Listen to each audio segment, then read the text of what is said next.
I think it's going to go on the cloud, where I always do it on the computer. But anyways, so I'm having some power difficulties, just so people who weren't here or watched the recordings. So that's why we're doing things a little different than we normally do. But anyways, Ben was just talking about how he's been reading the Hebrew Matthew, and how it's been making things a lot more clear. And I was just talking about how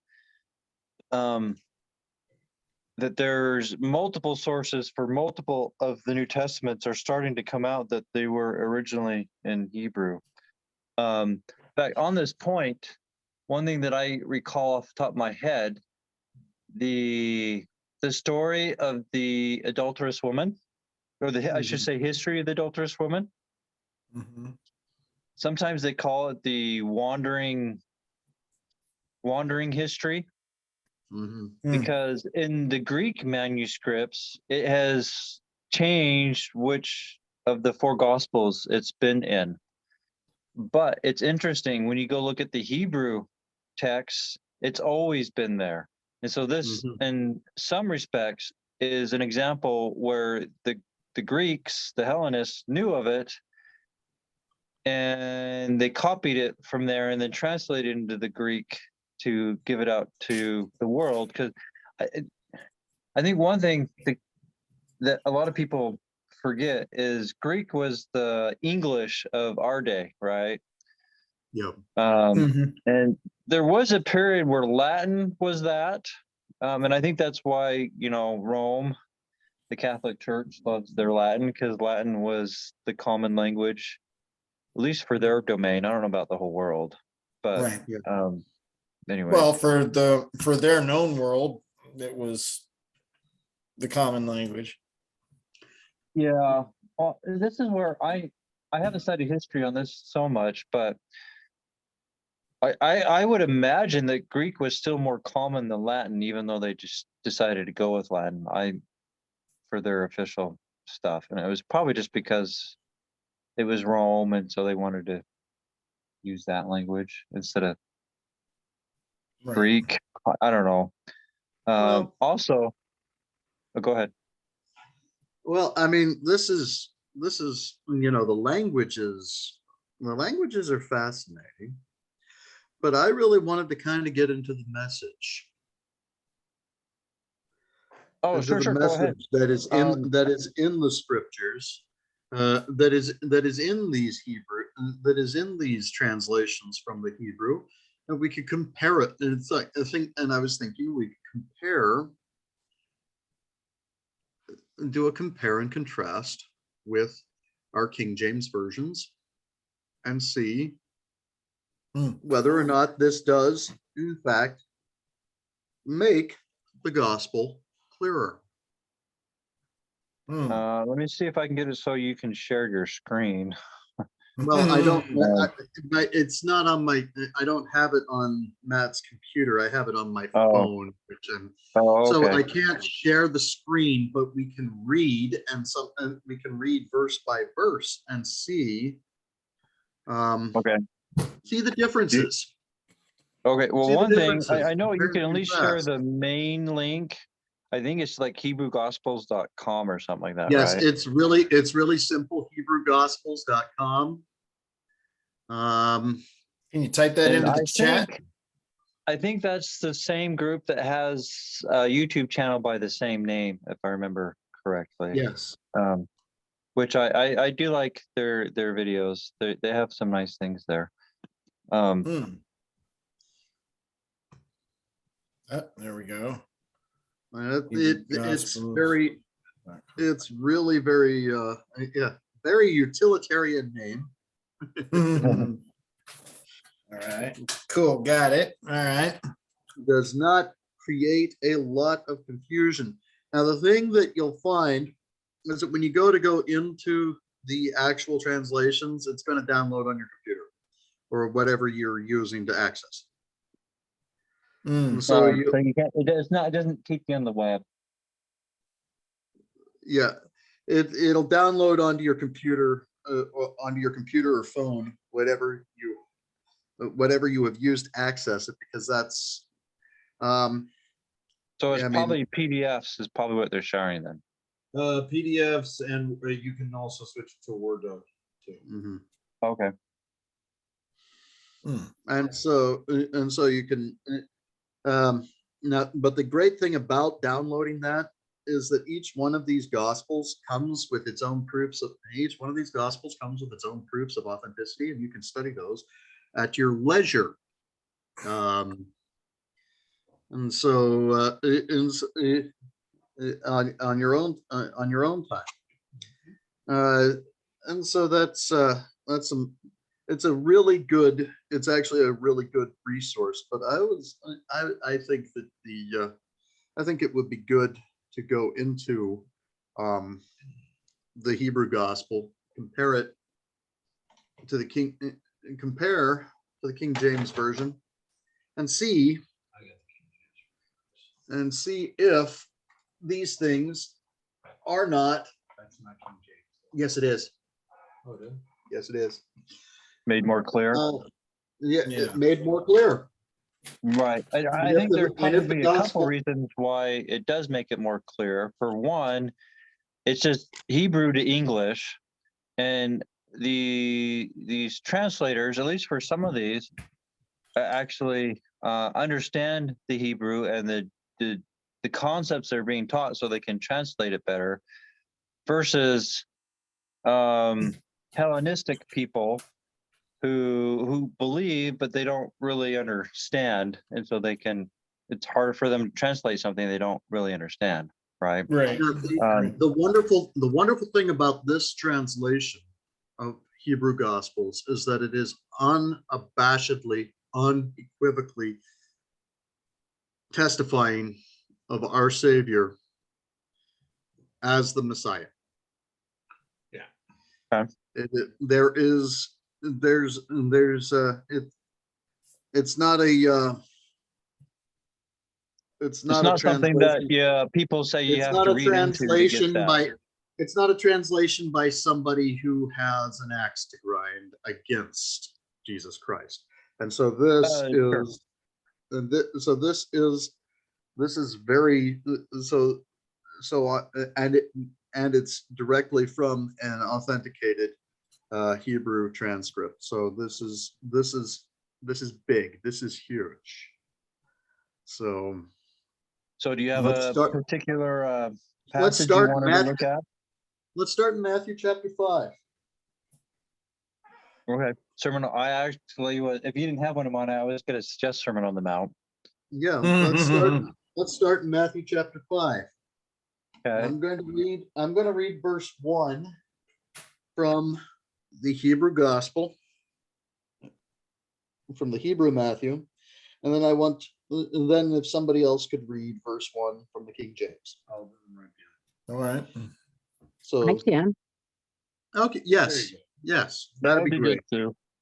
I'm going to be more just kind of in the background because I'm on my phone. Yeah. It's a little harder for me. So Should here we we have are. 3 versions going? Should we have the Joseph Smith translation also? Oh yeah, somebody get into the Joseph Smith translation as well if you have I could. a complete copy. Zach said he can do the JST, so that'll be good. Yep. Okay. Let me know when you're there, Zach.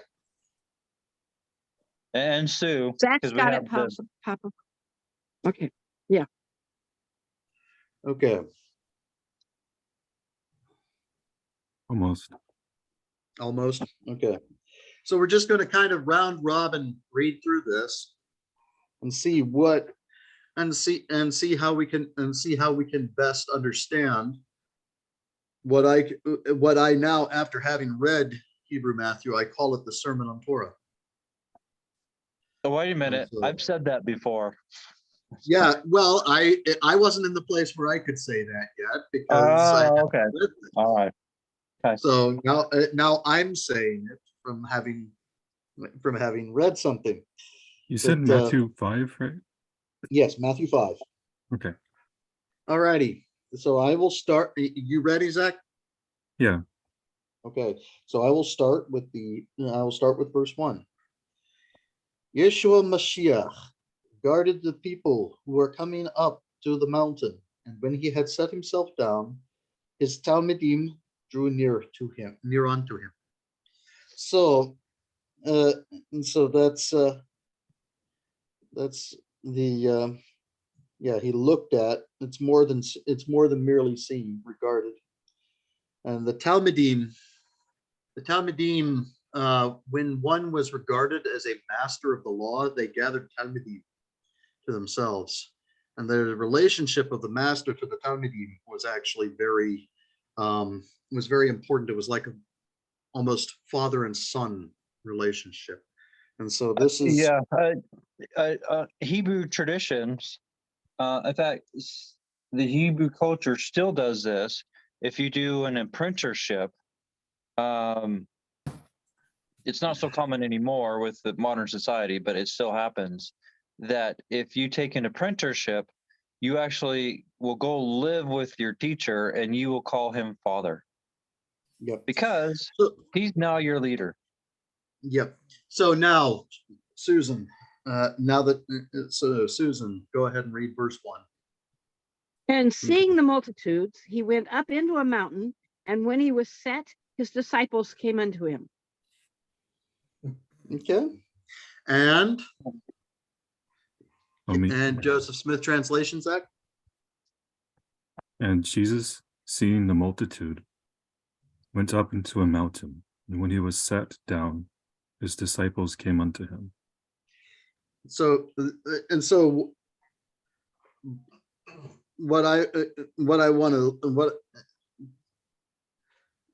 there's a depth of meaning conveyed in the Hebrew that is not necessarily, but while the Greek is very descriptive and it's easy for our minds to comprehend, there's a depth of understanding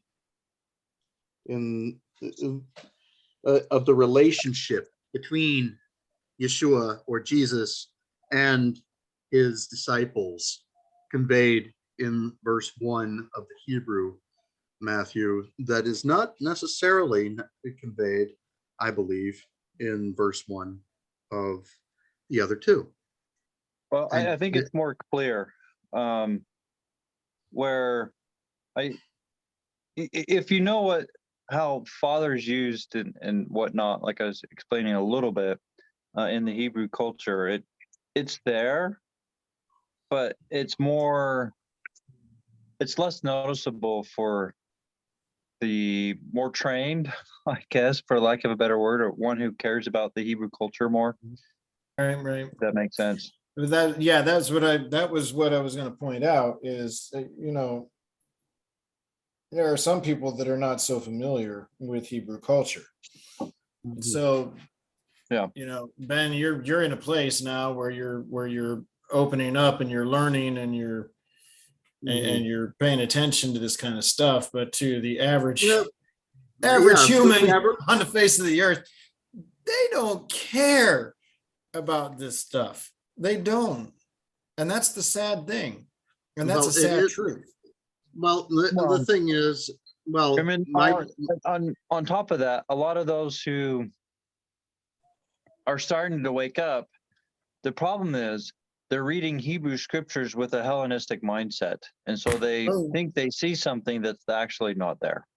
Right. So, okay, so going into verse 2, he opened his mouth and taught them, saying,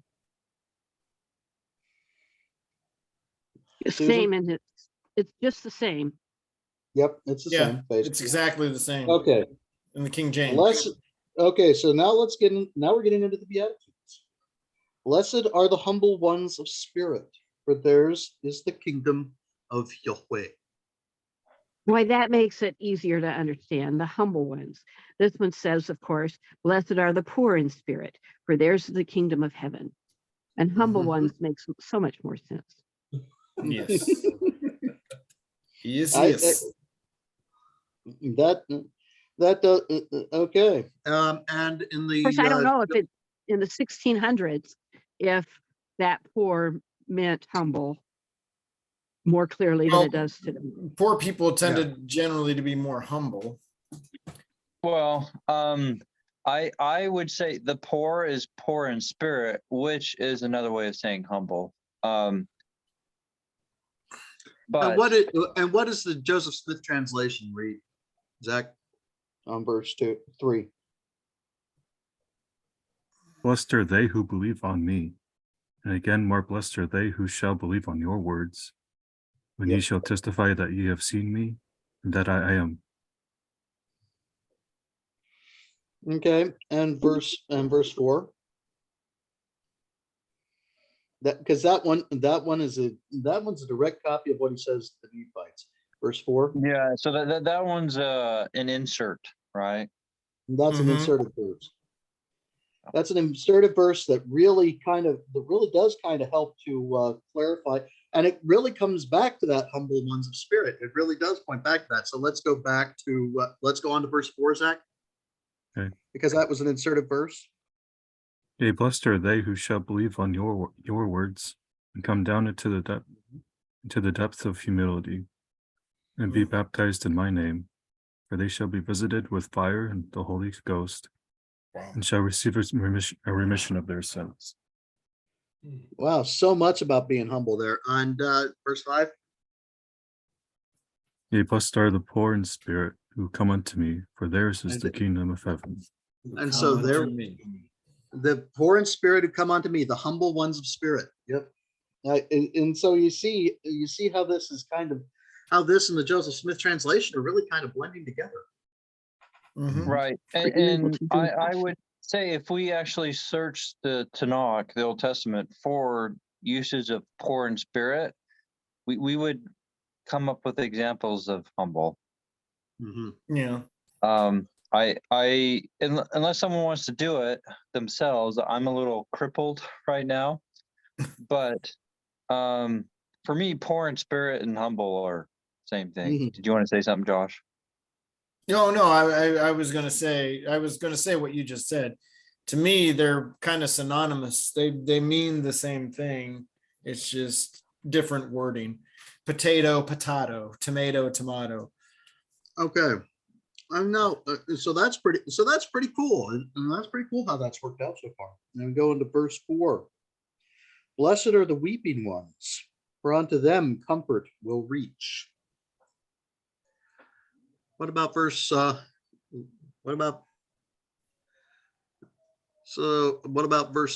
in the King James?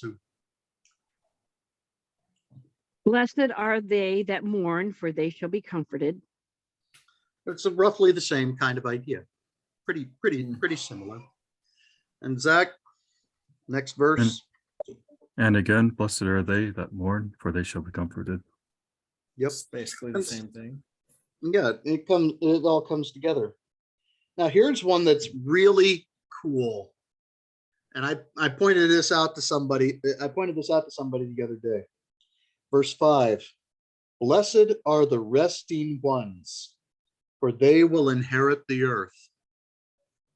The resting ones, that Hebrew word that they have translated out to resting ones, are those who rest in obedience to Yahweh's way.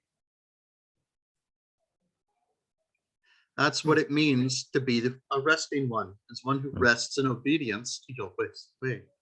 And this also, that makes that statement at the end of that verse, for they shall inherit the earth, much clearer. Yeah. For they shall inherit the earth. If we rest in Yahweh's way, what does the King James say?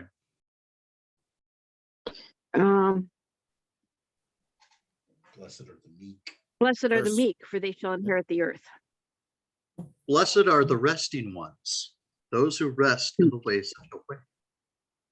So I lost connection. I came back, but one thing along with this lines, sorry to interject some, but when we look through the scriptures, it's keeping the commandments, which makes it so that we can be in heaven, right? But along with that, It also Heaven- states implicitly that those who keep the commandments, those who rest in the ways of Yahweh, will inherit the earth. Right. And what I was going to say to go along with that, this earth is going to be translated into heaven. This is where heaven's going to be. And so what I'm trying to bring out is a lot of people will kind of try to say that, well, you just need to love, right? But There's a little bit more to it the than thing that. that they love to forget is how all the law and the prophets hang on how Yeshua is teaching us how he wants us to do the loving, right? And then on top of that, I can't give the link, and I can give it later, but charity, when you go look at the Hebrew word behind it, actually means keep the commandments. And so what I'm trying to bring out is that throughout the scriptures, it's one thing that points whether if we're going to live with Elohim or not, and it's keeping his commandments or not. You mean to tell me that charity is not throwing a couple $1 million at some starving people so that you can be seen of the world to be a good person? On top of that, when it's only like 0.0001 per, I'm exaggerating a little bit, of percent of the money that you actually have. Right. Yeah. Now I'm glad you caught my sarcasm there. Okay, Yeah. good. Yeah, I saw what you did there. Yeah. Charity is not throwing money at people. Charity is keeping the law. In fact, if we go look at Moroni 7, going off of memory, down in the near the end of it, when it defines the pure love of Yahweh, it's listing commandments. Yeah. The charity, here's the thing. Charity is the most misunderstood attribute. Yes. Amen to that. In scripture, but it shouldn't be if we're not trying to overcomplicate things. Because they defined it very clearly for us. Charity is the pure love of Christ. If you love How do we keep show my commandments? You're muted, Sue. Yeah, charity. I think Sue and I were trying to say the same thing, so maybe that's why she did unmute. But if you love me, keep my commandments. Charity is the pure love of Christ. If you love Christ, you keep his commandments. I'll say, I think the world in general has love wrong. The world tries to make love into a feeling instead of an action and commitment. Love is commitment. Even you go love look is at a verb. the wedding. So go ahead, Zach. Said love is a verb. Yeah, it is. When you go look it up in the dictionary, it's an action. The commandments are how to love. That's what they are. How to show your love. You love by obeying these commandments. That's how you treat people, and that's how you show God you love him. There you go. Absolutely 100%. The commandments are how Yahweh wants us to show love to him and to others. And might I add that charity is not just keeping the commandments, but it is keeping commandments for no other reason than that we love God. Right. And Moroni 7 early verses talks about if you do it for the wrong reason, it'll be counted onto you for wickedness. So the other thing that I was trying to say just real quick is, no, that's fine. We all do it, right? So it's fine. Is that even in wedding ceremonies, it brings out here's this person you're loving, and you're supposed to stay committed to them through everything, for sickness and health, Rich or poor. It's bringing out, I don't remember all the words, but it's bringing out to the point that you stay committed to this person, no matter the circumstances, period. Even if they're annoying the heck out of you. That's your And ride or die. my wife will tell you that I annoy her at times. So, but she has stayed with me because she loves me. It's a commitment. Society has forgotten about commitment, and have tried to replace it with a feeling. And they wonder why there's problems and they're not happy. So Not with a feeling, with warm fuzzies. oh yeah. Yeah. Well, it was some just- some kind of feeling. Anyway. Just one other aspect of this, blessed are the resting ones. What is the Hebrew word for rest? I don't know. Shabbat. Well, now that makes sense. And actually at the beginning of it's hard for me to look, but I think at the beginning of Moroni 7, it talks about entering his rest. And so I'm going off of vague memory, and it's not easy for me to check. But when we enter into his rest, Sabbath, it's the Sabbath, right? So Moroni 7? I think, and it might be either 12, but I tend to think Moroni 7. So I'm going off of vague memory, and it's not easy for me to check. But in the scripture, it's Moroni it talks chapter 7, verse 3. Oh, okay. Thank you, Josh. So I'm not too far off. But yeah, you're not too far off at all. The Sabbath is the seventh day. And when is Yeshua going to come and reign? It's the seventh millennium, which is the seventh day. That's the rest. That's when we will be with him. It's an appointed time. Anyway, just trying to bring that in a little bit. Excellent. So here we are. Let's go now to verse 6. Blessed are the ones hungry and thirsty for righteousness, for they will be satisfied and will become satisfied ones. How about that? I know I would much rather be satisfied than filled. So anyway, go on, Yeah. Sue. Read. That's Blessed are they which do hunger and thirst after righteousness, for they shall be filled. And now, see, to me, filled and satisfied are the same thing. Whereas when I started reading this as a child, of course, I had no idea what poor in spirit meant. I knew what filled meant.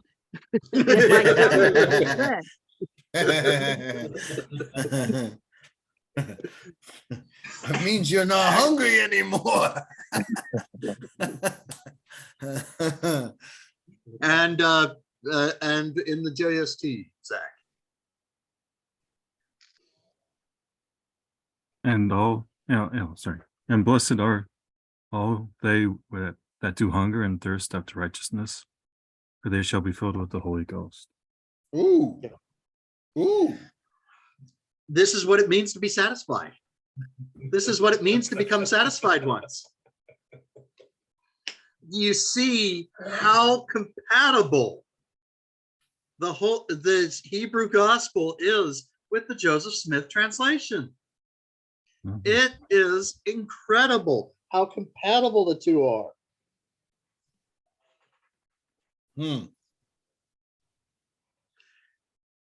Let's keep going. Blessed are on to the next verse. Blessed are the Oh, did somebody have sorry, I got disconnected. With my issues. But anyways, because I have issues. just ask social media. I have issues. But anyways. And Matt doesn't even have to heckle you this time, Stephen. You're doing a great job all by yourself. Yeah, I know. But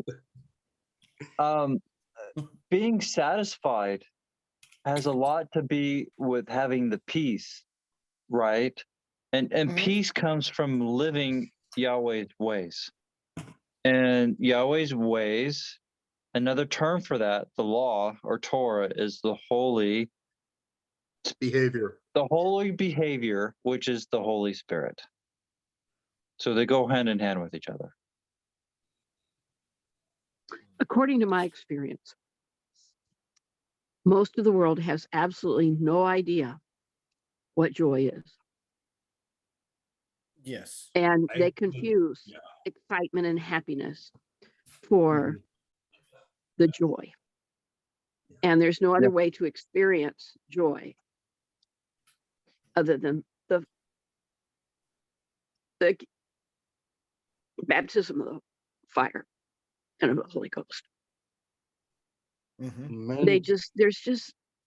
There's no way to put it into words. And that's the kind of joy this is talking about. That's the kind of feeling that this is talking about.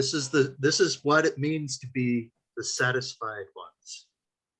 The satisfied ones. To go with what Sue's saying, most people are always searching out the latest and greatest, or the next pleasure, or the next mystery, or the next mystery, or the next new thing, or the next. Yeah, a lot of people are addicted to learning new ideas and concepts, but never coming to the truth. Or there's this difference about being satisfied and not needing more, but wanting more at the same time, versus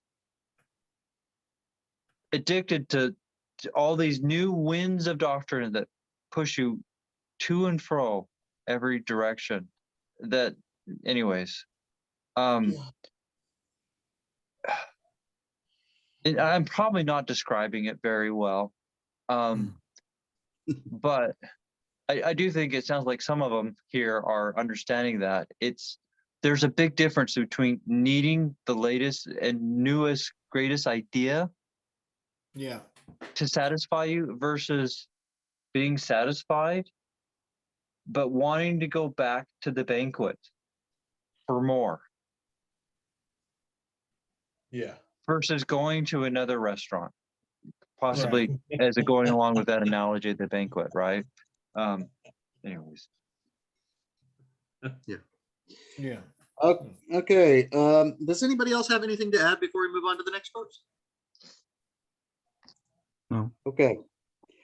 Blessed are the compassionate ones, for they will obtain compassion. Well, that's different. Well, it's not necessarily, but it is a different level. It is on a whole new level. But whenever Sue's ready, we'll hear the King James version. Blessed are the merciful, for they shall obtain mercy. Blessed are the compassionate ones, for they will obtain compassion. Blessed are the merciful, for they shall obtain mercy. Roughly comparative. Zach? And JST is no different from King James. Okay. On that one. Okay, so but this is something that came to my head as we were reading. Compassion is deeper than mercy. It is an More element. Yes, it is different than just mercy. Mercy is just, okay, I grant you this grace because I realize that you didn't mean to hurt me. So therefore, I will show mercy and I will forgive you. Whereas compassion is like there's so much more involved in compassion. What did it say in 3rd Nephi? Jesus saw that they didn't want him to leave, and so his bowels were moved with compassion towards them. So I think to go along with what Matt is bringing up, I think we should go look at the actual definitions, specifically the 1828 of mercy and compassion. Okay. So if someone wants to look that up, that would be, I think would be good. What? Can you do that? I'm working on it. Look up the definition, 1828 dictionary. Definition of what? Mercy. Mercy and compassion. I would be prone to start with mercy and then go with compassion. But whoever's doing it, whatever order they want to do it in, right? Interesting.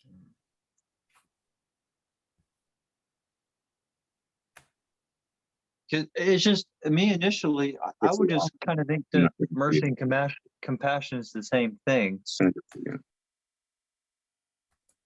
It's very long. Where am I going to see it? I got them both up. So Got it. when I'm at my computer, I just go to I use Bing, but whatever you want to use. I just type in 1828 dictionary or 18 Webster's dictionary, and it takes me to a website that someone has that is pretty. It's like 1828 Webster's dictionary.com or something like that. I've got mercy pulled up in the Good, read it to us. 1828. All right.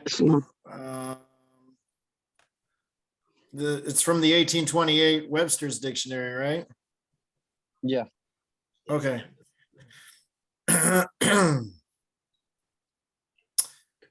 That benevolence, mildness, or tenderness of heart which disposes a person to overlook injuries or to treat an offender better than he deserves. The disposition that tempers justice and induces an injured person to forgive trespasses and injuries and to forbear punishment or inflict less than law or justice will warrant. In this sense, there is perhaps no word in our language precisely synonymous with mercy. That which comes nearest to it is grace. Okay. It implies so- benevolence, tenderness, mildness, pity or compassion, and clemency, but exercised only toward offenders. Mercy is a distinguishing attribute of the Supreme Being. Next, number 2, an act or exercise of mercy or favor. It is a mercy that they escaped. Pity, compassion manifested. There's that word, compassion, manifested towards a person in distress. Clemency and bounty, charity, or the duties of charity and benevolence, grace or favor. Well, this is an interesting one. Eternal life, the fruit of mercy. Cross-reference that with 2 Timothy 1 verse 2. The next one is pardon. And the last one is the act of sparing, or the forbearance of a violent act expected.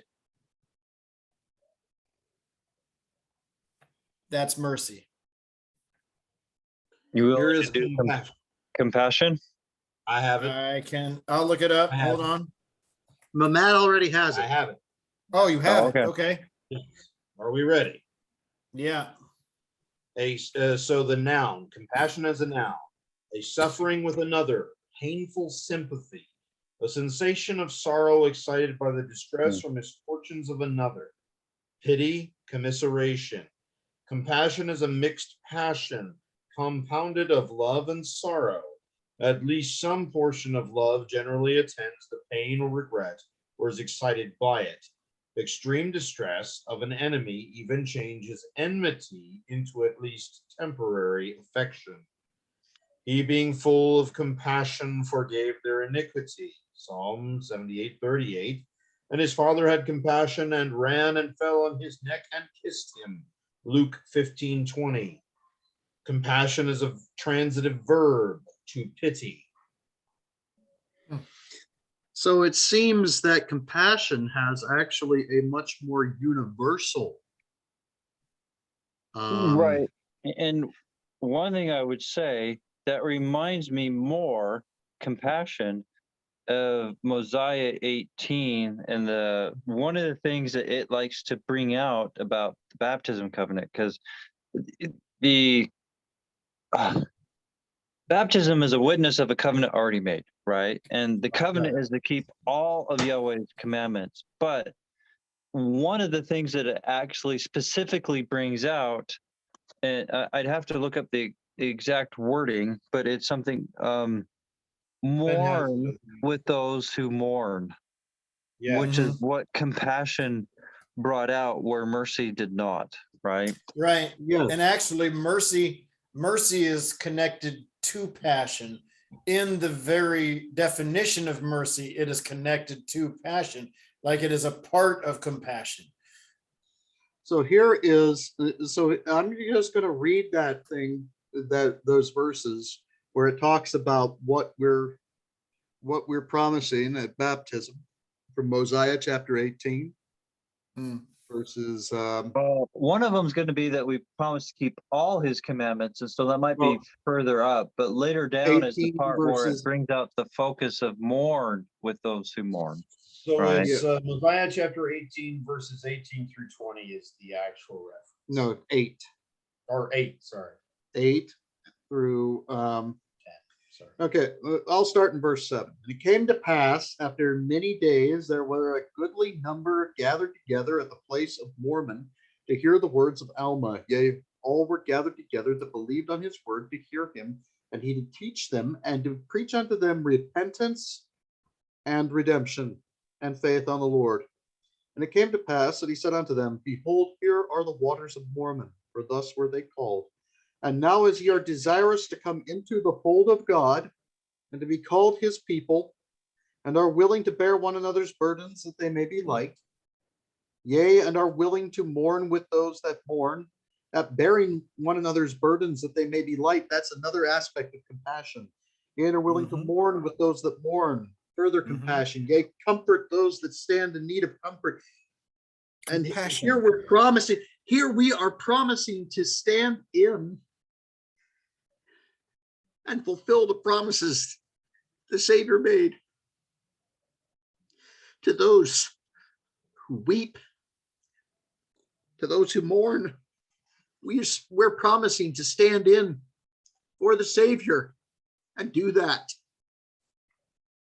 When that makes a lot of sense, because I mean the baptism covenant is, or the witness that you're making with baptism is that you keep all his commandments. But I think that makes sense what you're bringing out there, Ben, about how it's bringing out things of what the Savior is doing for us, and that's part of what he's actually bringing out in these passages, right? As the focus. Basically, and here we and basically a blueprint for how he wants us to show that love. And let's finish this. And to stand as witnesses of God at all times and in all things and in all places that ye may be in, even until death, that ye may be redeemed of God and be numbered with those of the first resurrection, that ye may have eternal life. Now I say unto you, if this be the desire of your hearts, what have you against being baptized in the name of the Lord as a witness before him, that ye have entered into a covenant with him, that ye will serve him and keep his commandments, having charity, that he may pour out his spirit more abundantly. So I just want to bring something out. Keep his commandments, having charity. That's the fine. I haven't noticed that one before, but if I heard it right, that's defining charity as keeping his commandments as well. I added that because if we keep his commandments, then we love him. I added that. Okay, that's fine. I just don't have the text. When I try to switch the app, it throws me out. So I have to, anyways. Yeah, you're just kind of riding along the riff right now, aren't you? Yeah, well, I am doing the best I can with my current situation. So anyways. Yeah. I hope that everybody is fun. I hope that everybody's finding this as joyful as I am. Oh yeah. As I read through this and come to an understanding of what Jesus was actually preaching. Okay. Verse 8. Blessed are the pure ones of heart. Blessed are the pure ones of heart, for they shall see Yahweh. What does verse 7 say in the King James? Verse 8. Yeah, sorry, verse 8. Blessed are the pure in heart, for they shall see God. And in the King and Joseph Smith translation, is it the same? Almost like, and blessed are all the pure in heart, for they shall see God. So he makes it a universal thing. Just like the pure ones of heart makes it a universal thing. Do we see how the Joseph Smith translation is bringing this into a harmony with the original Hebrew intent? I do. Yeah. I mean, so the Book of Mormon title page brings out how it was translated by a Gentile, Joseph Smith. He was a Gentile. And I'm very grateful for what he did in bringing forth modern scripture. But I think also, though, he didn't, because of everything he was doing and taking care of so many people, he didn't have the time to think about how he was actually bringing Hebrew concepts back to light. And so he was, to some extent, bringing it back in Hebrew, or I mean, in Gentile Hellenistic way of thinking, but he was actually bringing, in fact, there's one guy that kind of helped me wake up to Torah. One thing he stated, and I actually would tend to agree with this, that the Book of Mormon was the start of the Hebrew roots movement. There are so much Hebrew roots in the Book of Mormon. Unless you actually study it, you're not going to see it. But it was really the initiating of that caused it. I mean, there's others that have happened that deny the Book of Mormon, but the initial one that really started the Hebrew roots movement was the Book of Mormon. So, well, that's pretty cool. Going into verse 9. Blessed are the men of Shalom, for they shall be called the sons of Yahweh. Shalom means wholeness, completeness, or well-being, can also mean peace. Blessed are the men of Shalom, for they shall be called the sons of Yahweh. And sons in Hebrew is actually inclusive of sons and daughters. It's not an exclusive concept. Well, so in most languages, when they have masculine and feminine, the masculine includes both, right, in the context. So that's nothing new. It's just something to keep in mind. Well, it's something that the woke crew won't get.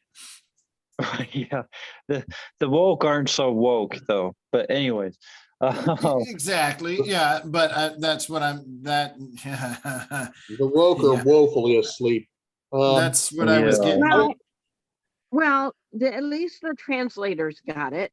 It says, "Blessed are the peacemakers, for they shall be called the children of God." And we all know that children is inclusive. Right. Yeah. Yes, absolutely. But and that's interesting. The men of Shalom, peacemakers. So Jesus Christ, was he not a man of shalom? A man of completeness? Yes. So I would also add to this that a peacemaker is not someone who just says, okay, let's stop arguing. It's someone who is teaching Yahweh's ways, because that is the actual source of peace. Yahweh. Well, I mean, in the Old Testament, it didn't seem like that so much. It was that in other words, the only time you have peace is when you're obeying Yahweh. Right. Well, So but it was they were pretty bad, but they were pretty bad at it. Perfect example, though, Sue, of the discomfort that comes from not obeying the commandments. And he did cause a great amount of discomfort to those who were not obeying the commandments because they didn't want to hear what he had to say. And so they were uncomfortable. He wasn't uncomfortable. Well, I mean, until the end when he was often the source of their uncomfort. Yes. Yes. Well, he reminded them of the source of their discomfort, which was their willful disobedience. Well, and the thing is that there's an awful lot of people that are not comfortable in our current society who pretend they are. And and the society wants to push on us the idea that they are. And they have become comfortable in their lack of comfort. Right. They don't even know how to live without it. Ends all that. Yes, which is amazing. So I'm going off a rough memory because if I switch apps on my phone, it kicks me out.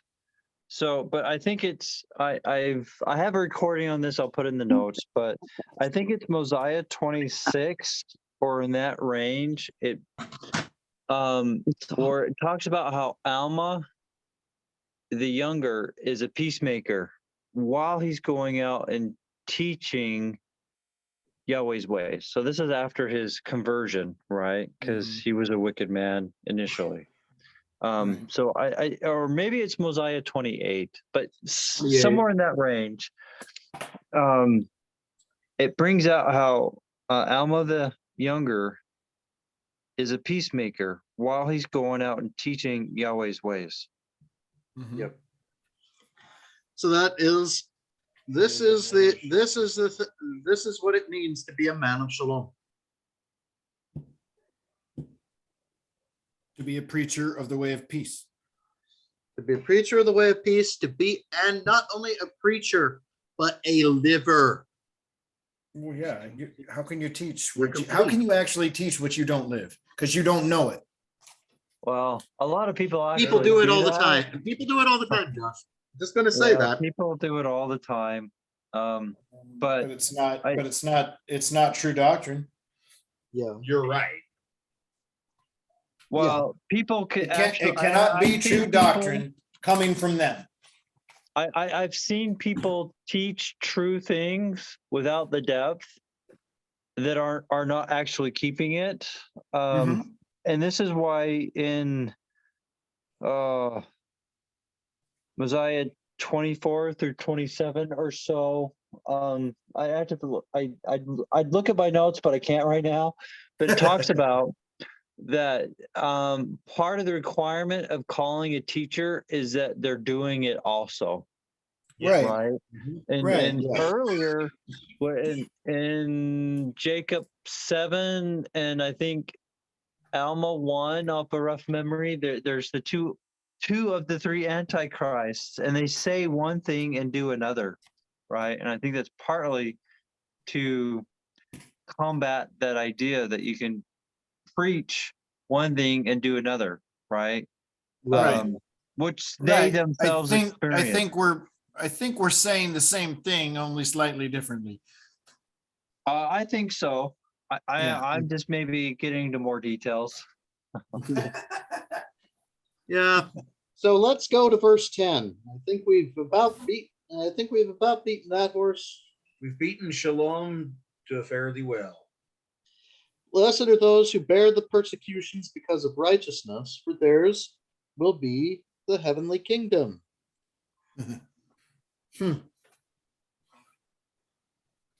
And King James? Blessed are they which are persecuted for righteousness' sake, for theirs is the kingdom of heaven. Roughly the same. I like the King James better there. Yeah.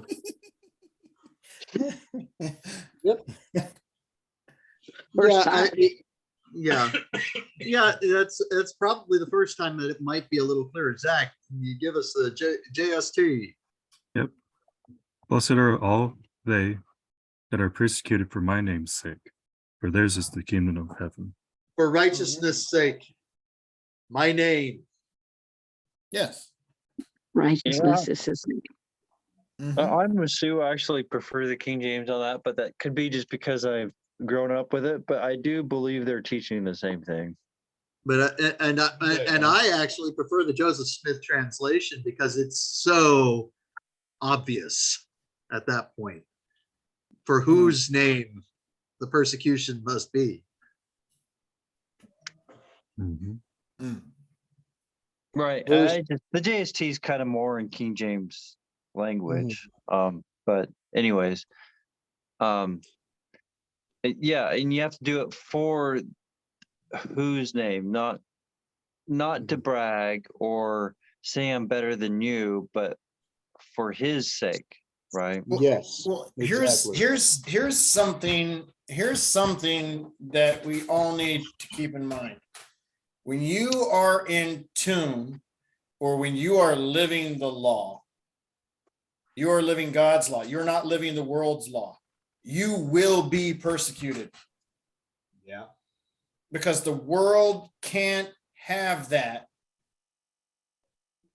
The world can't allow that to happen. So it will do everything the world, the adversary, however else you want to put it. It's the antithesis of God and the law. And it cannot allow that to exist. And so you will be persecuted if you are. I think it's Isaiah. Persecution 8. will come. Yeah, I think it's Isaiah 8 that brings out they hate the truth because there is no light in them. Right. Exactly. And where there is no light, where there's absence of light, darkness does not comprehend the light, and it doesn't want the light. So let's move do on. everything in its power to stamp it out. Yep, that is correct. That is correct. And just to do a shameless plug, my All Things You Can Do post brings out from the Tanakh, the Old Testament, that light is defined as the law, aka Torah. Correct. Yep.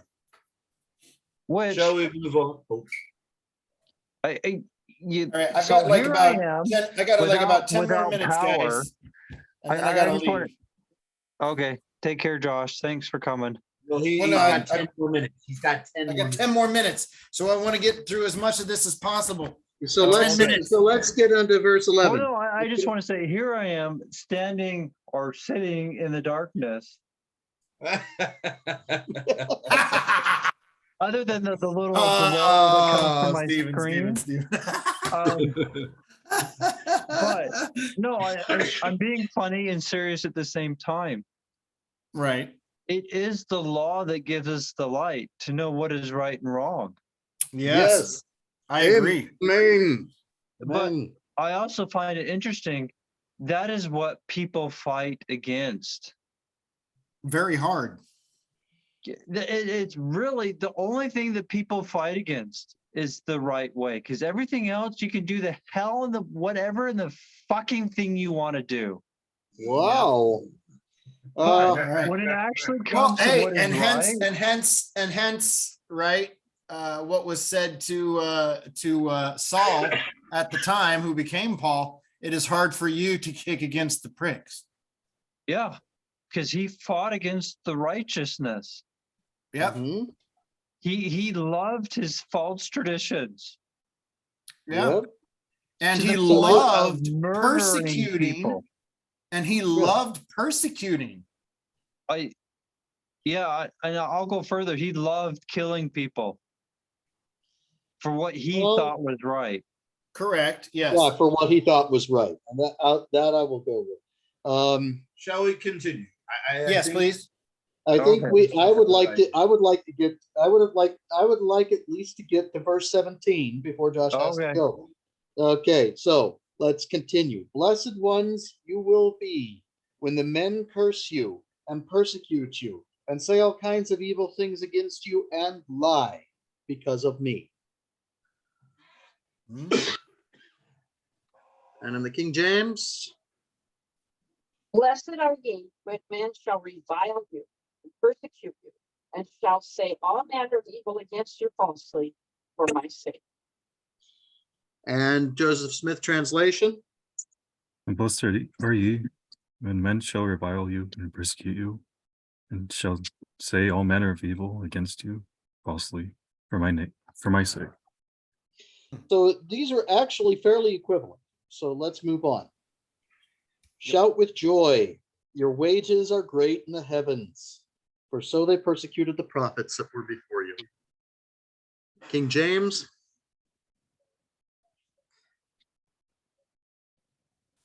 Two. First, Hold on.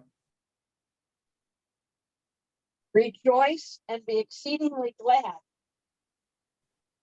for great is your reward in the heaven. For so persecuted they the prophets which were before you. That is okay. And JST. For ye shall have great joy and be exceeding glad, for great shall be your reward in heaven. For so Alrighty. persecuted they the prophets which were before you. Amen. Amen. Okay, sorry about that. I kind of got ahead of myself a little bit. Yeah, these are would we agree that these are roughly equivalent in terms of our level of understanding of them? Yeah, I would. Yeah. In the study of the Constitution. Huh? Sue, go ahead, Sue. Okay. In the study of the Constitution, there was one thing that really helped me as an individual, because I went through a lot of persecution.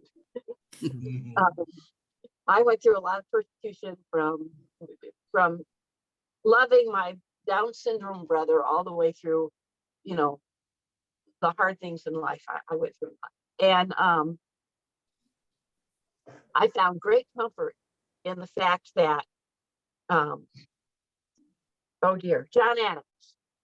John Adams was considered too outspoken and too boisterous and he just was considered one of those people that was just outside of the norm in every way. Just,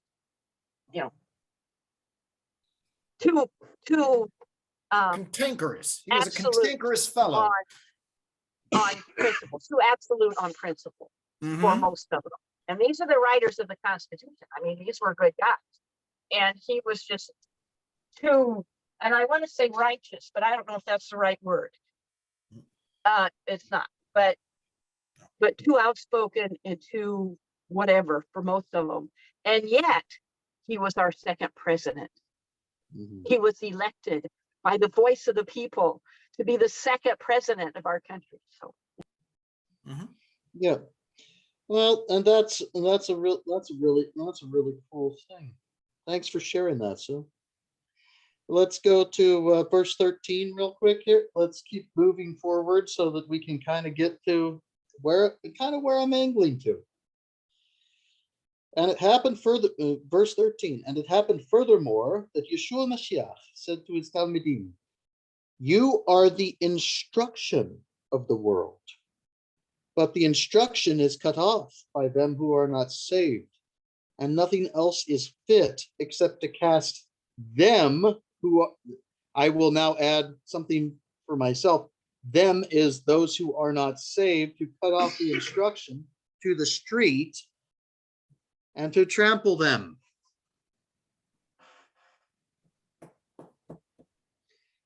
No, that's quite a bit different. Yes. So me personally, I think it says the exact same thing, other than it's being a little more direct. Because I'm pretty sure in the King James it says, be a light unto the people.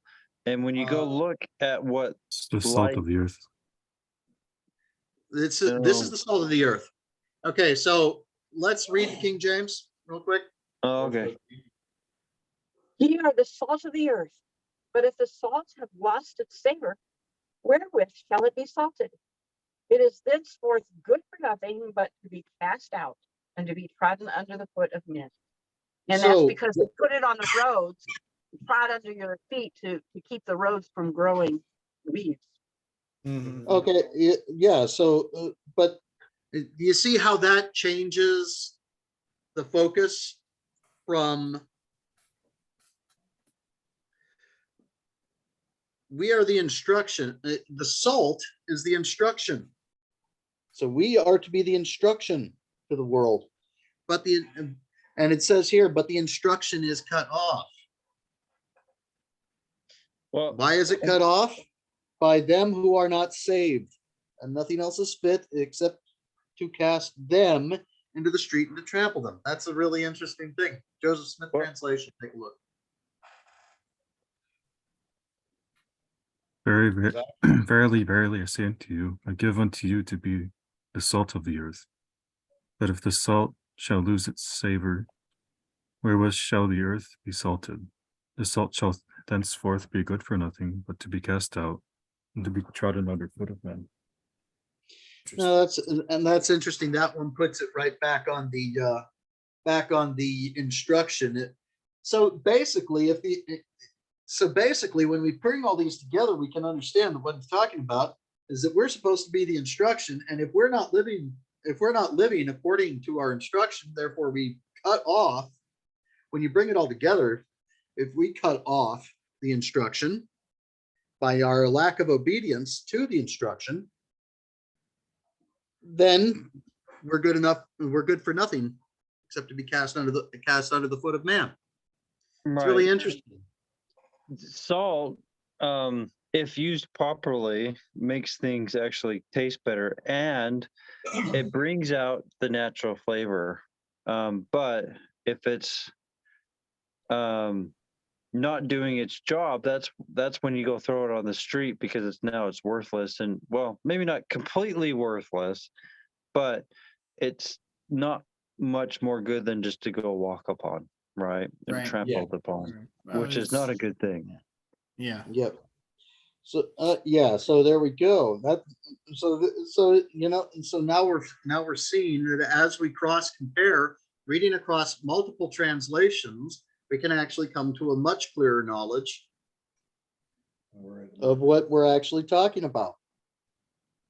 Where are you trying to get to, Ben? Because verse all right, 17. I'm just going to skip to 17 because the rest of that is, we can go through the rest of that another time.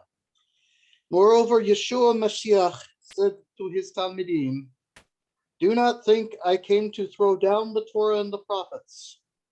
On the contrary, I came to confirm. That is the Hebrew translation of that scripture. Do not think that I am come to throw down the Torah and the prophets. On the contrary, I came to confirm. I say to you in truth, going to verse 18, that not one word will be diminished from the Torah, and it would not be performed until the end of the world.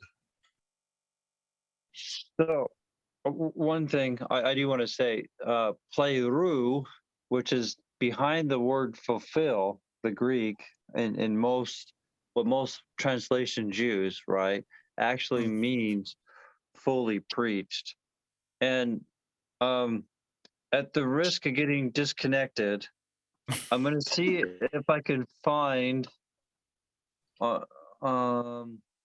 couple different translations of that word, of actual published translations of the Bible. Let me see if I can I'm really disabled right now. I'm sorry. I started laughing because my new job, it's a company that hires people with disabilities to get them acclimated. So when you said that, that's the first thing that popped into my head. Not trying to be silly or anything, but it just tickled my funny bone. So when we go back to the original language in which the Gospels were taught, Jesus Christ came not to throw down, but to confirm. So, Until the end of the world. Until And the to- end of the world.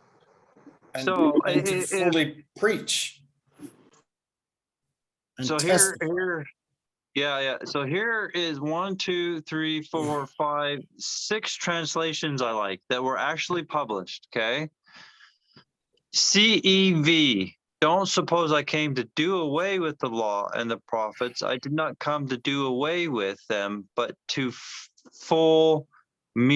give them full meaning. Okay. I'm not going to read the whole verse because if I go too long, the Zoom's going to kick me out.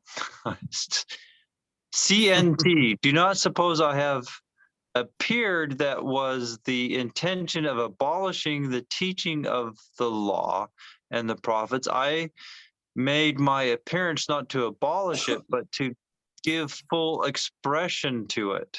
I cannot give you solemn assurance of this.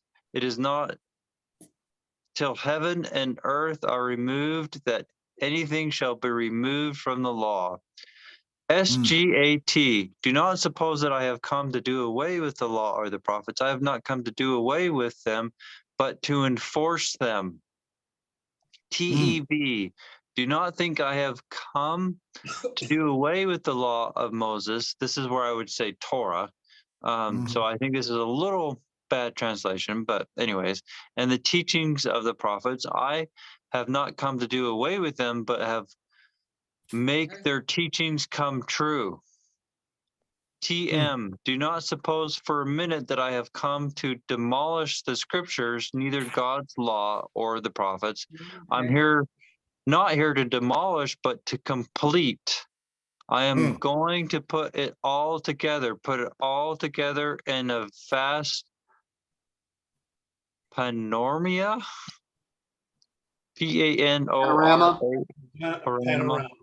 Panorama. Okay, that's it.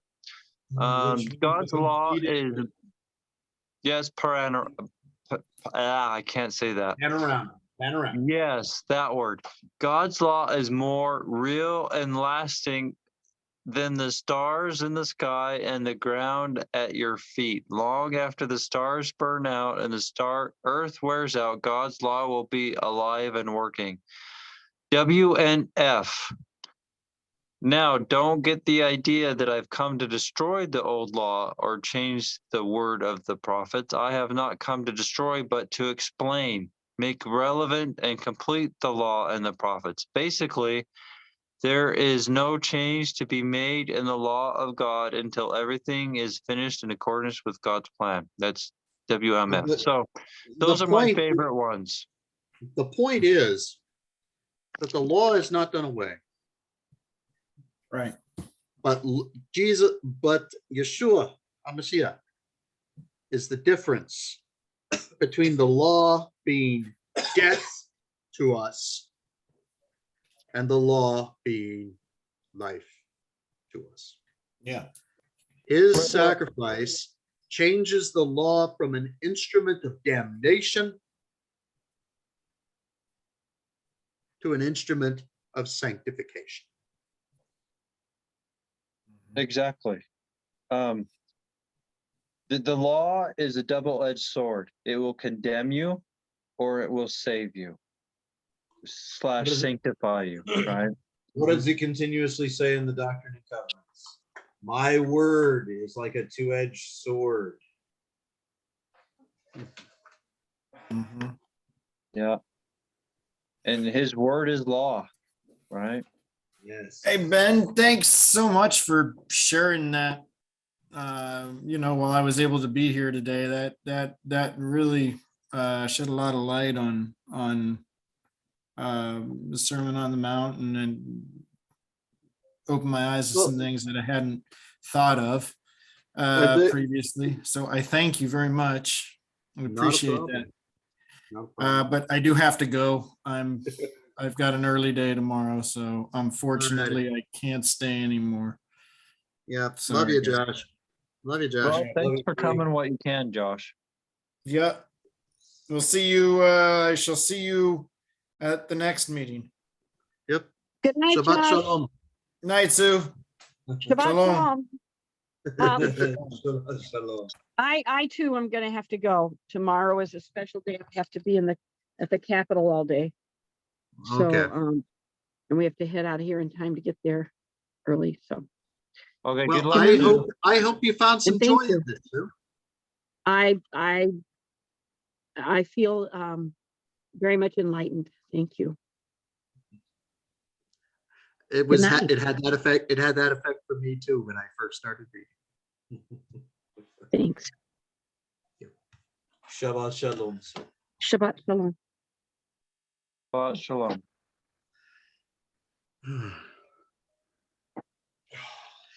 Well, I ask where you were reading from? oh, that from HebrewGospels.com. It's in the chat. If you check the chat, we have the link posted there. Okay. Oh, it's She not may as a not link. have it because she came later. So this was one of the Hebrew Matthew. There's multiple. I think there's about 28 Hebrew Matthews out there, manuscripts. Some of them are more complete than others. I'm not sure which this one that this website is focused on. Stephen, you muted yourself. You're muted. Oh, Help. lovely. Okay, and can you hear me now? Yeah. Yeah, I'm on my phone because there's no power in the house. So, anyways, there's about 28 versions of the Hebrew Matthew. I'm not sure which one this is coming from, but I've run across them in the past, and I do find them enlightening, the various editions. Or I don't know if editions is the right word, but the different manuscripts, and then different people will translate them a little differently, but they basically say the same thing. Okay. Yeah. And this is one that unabashedly declares Yeshua HaMashiach, the only Mashiach. Mm-hmm. It's not like Shem Tov Matthew, which actually kind of has an axe to grind against that. Mm. Yeah, some of the Jews. Well, if you go, there's sections of the Talmud that are very negative against Yeshua, the promised Messiah, right? Yeah. Where there are some Jews, though, that have translated a Hebrew Matthew manuscript that have been honest to it, despite their grievance against him, right? And so some Jews, even though with their negative feelings, will do accurate translations into English. So it's a mixed bag out there for sure. Sense. Well, that's why I recommend this. That's why I recommend this particular translation, because the person who wrote the manuscript either was a Messianic Christian, or B, was honest to the original intent of the work. Right. Although you can translate one way, you can have different feelings, right, of what's going on. But some Hebrew Matthews are better than others, and you probably missed this. And this website has this that there's other gospels and other New Testament works that are being found out that the originals were Hebrew and not just Greek, as most scholars like to push. I tend to think that a lot of these things were later translated into Greek, or some of them may have been written in Hebrew and Greek at the same time. As in Hebrew, because that's the original idea and way of thinking, but Greek because that was the modern day English of the time, right? Meaning the language of the world. The way that I look at this, and of course I tend to be, there are people who would say that I'm a conspiracy theorist. But I like the phrase conspiracy realist more, but yeah, but the way I look at it is this: the Gentiles received the gospel, rejected it, hijacked it, and changed it in their translation to the Greek.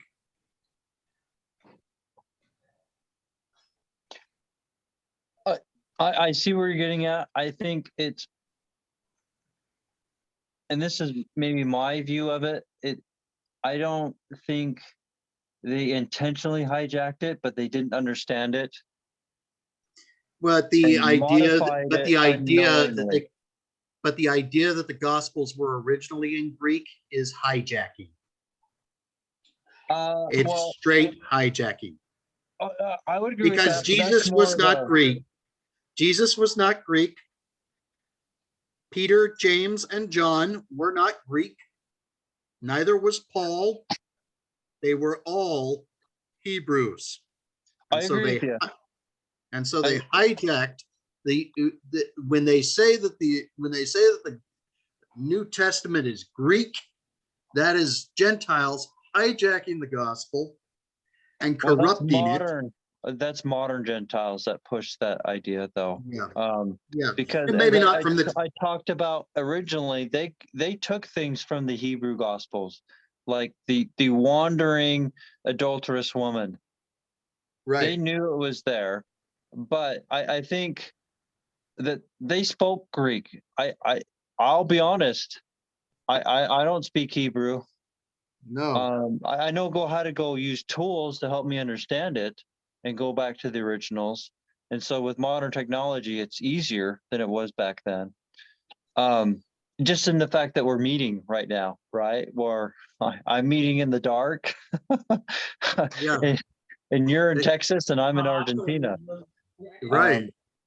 Right. It's amazing. That's not possible without modern technology. But I would also say, as Joseph Smith did, there were some that were intentionally deceivers, where I think most of them just didn't know any better and made honest mistakes. Well, it only takes a few intentional deceivers to hijack a gospel. It really does. Right. I completely agree with you, but I do think so. When I say that Gentiles did it, I'm not talking about all the Gentiles were guilty of all of this kind of thing. I'm talking about, generally speaking, the Gentiles received the gospel, and this actually is fully backed up by the Book of Mormon. That they received the gospel, and after they received the gospel, you have the foundation of the great and abominable church. Oh yeah. I completely agree with that. I'm just trying to throw it in there because, especially go look at Constantine's time. Yeah. Where a lot of Christians, no, I don't call myself a Christian anymore. I call myself a Nazarene, to be specific, a Nazarene Mormon. But a lot of Christians today get upset where just for little word fights. But back in Constantine's time, people stood up for what was right to the point where they got burned, right? Yeah. Constantine was burning people. He was burning Christians. Even if they didn't have it completely correct, they went through tribulations where today, if someone just says a word, they cry. I know, and seek their safe space. Yeah, I mean, that's ridiculous. So even if they didn't have it right, they had a lot more dedication back then than these pretended Christians have today. Yes, especially the ones who preach that the God of the Bible is an abomination It and a false God. right. A lot of Christians today are like mixing in New Age stuff, and they don't even. I think some of them know it, and some of them, and I think majority of them just don't know because they haven't read their Bible or their Book of Mormon. But there's a lot of I think deception going on today, the and a lot of spirit of people are buying deception, into it. yeah, the spirit of deception is rampant. Yeah, which the Bible prophesied for just before the Yeah. second coming. So it's going to what the prophets knew was going to happen. But Mhm. it's sad to see a lot of people buy into it. In fact, I think it's Matthew 24 brings out how people's hearts will grow cold because they reject the law / Torah. I mean, it's just like I'm watching now with these people that are buying heavily into the Nemenhah Records, Oh, yeah, wherein you can purchase the secrets of the universe for 75 books at $15 a pop. That's $1,125. I thought there was only one of those things. There's 17 of them. Yeah, well, there's I'm exaggerating a little bit, but the point Okay. is Anyway. that you can. The point is that you can apparently all the secrets of the universe right there in your lap Yeah. with the Nemenhah Records, and they talk about how they have higher doctrine, higher even than Christ. They don't necessarily say it this way, but it's like, well, it's higher than the Bible, so it's higher than what Christ preached, is what I'm thinking. And it's like Yeah. I'm watching the foundation of the Zoramites in slow motion happening right in front of my eyes, and there's not a thing I Yeah. can do. There is I not a thing I can do about it. I'll be on. I looked into it a long time ago, and my posts, the sealed plates in the Book of Ether was to try to help someone who was kind of starting to believe it because it contradicts things in the Book of Mormon, and the fact that it's claimed that they have all these mysteries in it, greater than anything, it kind of puts it on par with this, the sealed portion. And the Book of Mormon states specifically the sealed portion, there's some requirements that happens before that comes out, right? And that has not been satisfied yet. Right, it's not been satisfied yet. But for me, all I have to do is see the fruits of these people that are going into it. Yeah, See what they they reject post. the law. See what they post. They reject the law. But beyond that, what do they post? They post stuff that's sensational. Yeah, it's nothing really about becoming, which is what it's all about experiencing. Yeah, or these pretended mysteries where I have multiple verses from Book of Mormon and the Tanakh and Torah. It states that the purposes of life is to keep the law and help others do the same. Mm-hmm. And this pretended record is not doing any of that. In fact, you go look at it, it's teaching all the false doctrines of the Brighamite LDS Church, the temple, Queen of Heaven, or Heavenly Mother, which is really the Queen of Heaven, which is Satan, and all these other things, and reincarnations in there too. It's all these pretended mysteries that people just love instead of becoming like the Messiah. Yep. His characters and attributes. You've got the crazy thing is what a brilliant deception, because to put on the character of Yeshua HaMashiach, you have but one.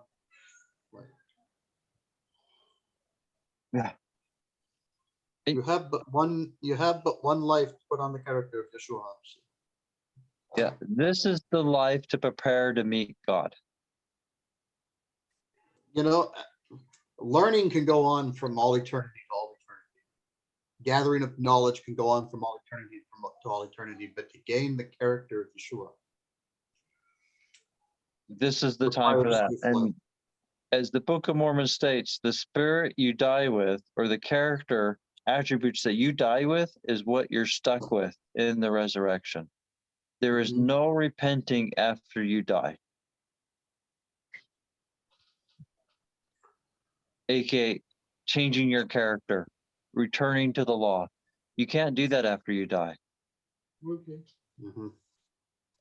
That spirit which possesses you, at the time of your death, will have power to possess you in the life to come. Yeah, that's paraphrased, but yeah. Sure. Yeah, and I would look at my notes, but Zoom tends to kick me off. I don't know if you've noticed. I've come in and out a couple of times, but on addition, if you're not keeping the law, you will not get the mysteries. Alma 12, 9 through 11, right? You just will not get them. Any mysteries that you get will not be from God, and they will not be true. Yeah, it'll be from Satan, because he'll give you something that you'll like and you'll think is cool, but it won't be the truth. Yep. You do. If you want answered to your prayers, don't get on your knees and pray for 4 hours. Have it in your heart to keep the law, and Yahweh will answer you. Whereas if your heart is simple. Filled with wickedness, then your prayers are an abomination unto Yahweh. Yeah. But that is if you believe the scriptures, because that's what they teach in multiple places, including the Book of Mormon. I would get my notes, but I'd get kicked out. Yeah.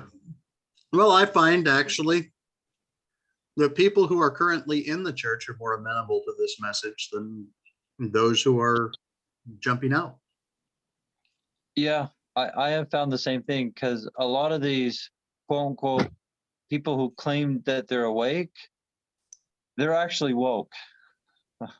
And they're rebellious. They're rebellious at heart. They rebel against authority. And when you go a look at the patterns of Yahweh, even during this restoration, he sets up authority. He set up Joseph Smith as a prophet, and then the people voted him in as the president or head bishop of the church, which is the head judge, which means there's an authority to tell you what is right and wrong, because that's what judges do. Yep. Did you want to say something, McKenna? Kelsey, sorry. No, I'm just listening. And so, yeah, that's, there's something else that I came across in Hebrew Matthew.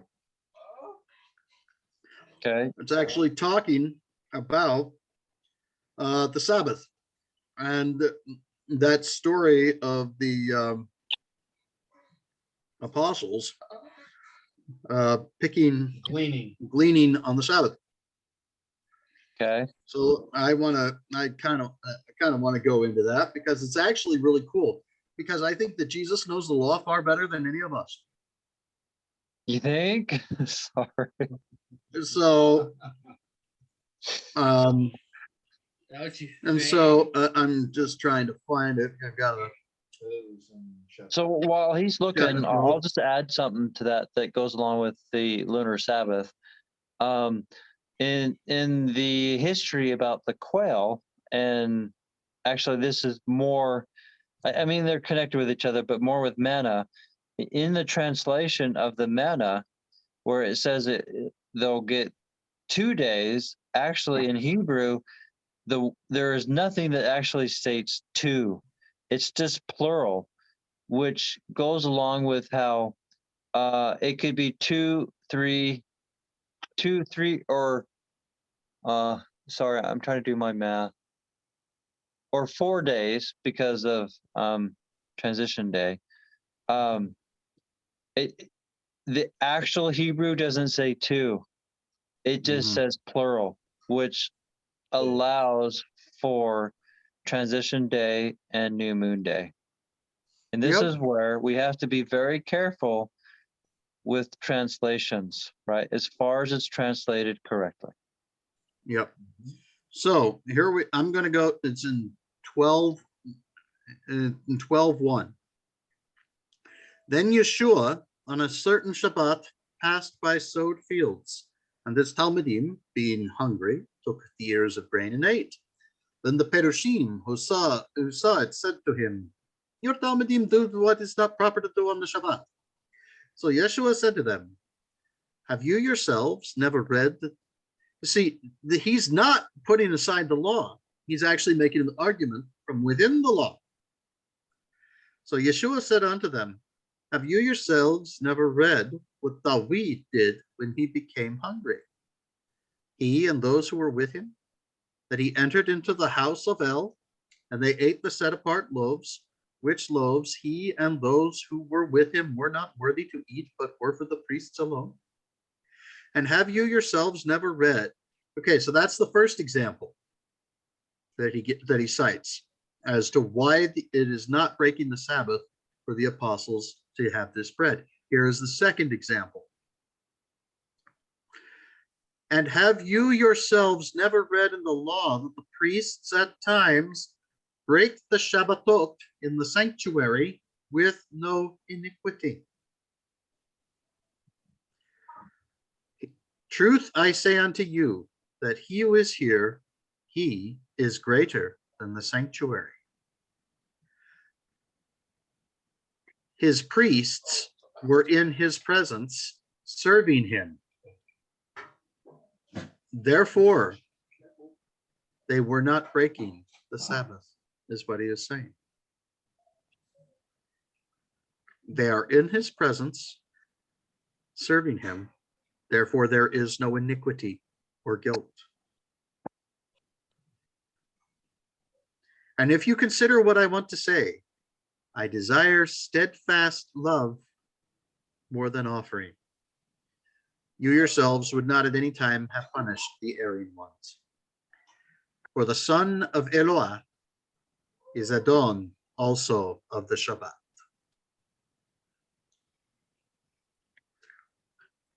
Because they were his priests, he's already consecrated them, and they're in his service. What they are doing is not a violation of the Sabbath, or they can break. It is not iniquity for them to do what they are doing. Well, one thing that I will add is that gleaning on the Sabbath or any day, to be specific, is not breaking the law. No, well, of course. But I do think what Yeshua was going off of is, I think another way to put it, in another example or another history in the New Testament, he says, the ox and the mire, right? Yeah. The ox fell in the ditch, and you went and took care of it, right? And that's not breaking the law. And nor was gleaning of the wheat was breaking the law. Because that's what the poor had to do in order to eat. And the harvesting is against the law. Yeah, on the Sabbath, but that's not what they were doing. They weren't harvesting; they were gleaning, which is just taking a little bit for them to eat right then. I think fine. I think it's telling, though, what it is that he actually uses in this instance, because his actual in another instance, he uses it is lawful to do good on the Sabbath. And that's the one with the ox and the mire, which is actually just a little later on in the same chapter, I think. It could be, but I think also he healed on the Sabbath, right? Right. Even just before that, the withered hand, if I remember correctly. Yes, Yes. that's yes. This is the example that what you're talking about is the example that he gave before he healed the withered hand. How he was actually not breaking the law of the Sabbath by doing so, because it is lawful to do good on the Sabbath. So I wonder, and this is one thing I haven't completely figured out yet, but I do believe that David was a Melchizedek priest, right? Yes. And we go through examples. He did things that wouldn't make sense otherwise, but I mean, anyways. And so I think the reason why he is kind of bringing that out is more how his disciples are disciples under the Melchizedek priesthood. Yes. David, Yes. David is a type. Yes. So that's why the first example, this is a higher, basically kind of the higher authority. There's a higher authority here, is what he's highlighting here. Yeah, because so this can get a little confusing. There's a high priest of the Aaronic priesthood, which there's a high priest of the Aaronic priesthood per city, which can get confusing. But Alma 30 kind of brings this out a little bit when you get into those details. But there's multiple high priests of the Aaronic priesthood, not just one, and it's locally. And then there's a high priest of the Melchizedek priesthood also, and so it can be confusing. At least in English, it's the same title, right? And this could be a translation issue. And I haven't dug into that detail too much, but the apostles are under the Melchizedek priesthood and not the Aaronic priesthood, right? Right. Hey, Darren. How you guys doing? Sorry I'm a little late. No, that's fine. That's all good. It's all good. You want us to bless some sacrament for you? We can do that. Have you guys already partaken? We have already partaken. I'm good for now. Thank you, though. Okay. Let me have a recap, catch you up where we've been. We were in the Hebrew a translation from an authenticated Hebrew script of Matthew, the Gospel of Matthew, reading from the Sermon on the Mount, comparing it to the King James Version and the Joseph Smith translation. It was a really cool exercise, as the Hebrew really brings a lot of clarity to the Gospels. And so, because, let me ask you this: was Jesus born to a Hebrew woman or not? Was he born to a Hebrew or a Greek woman? I guess Greek. I'm not sure if it's Hebrew or No, Greek. he was Hebrew. Mary is Hebrew. I think what Ben's trying to bring out, Yeshua's mother was Hebrew, not a Greek. That's actually what I meant to say, not Greek anyway. Sorry. Yeah. They were Peter, James, and John, Hebrews or Greeks. Hebrews. That's right. So what would be the actual original language of the Gospels? Hebrew. And so when we go back to the Hebrew, of course, we gain much more understanding. Makes sense. Now, especially I if they would say, even with the Greek translations, if you know what to look for, you'll still see Hebrewisms in it, but it's not as clear if you go look at the Hebrew manuscripts, right? Mm-hmm. Right. And so that's what we were doing. We were going through the Hebrew, and I'll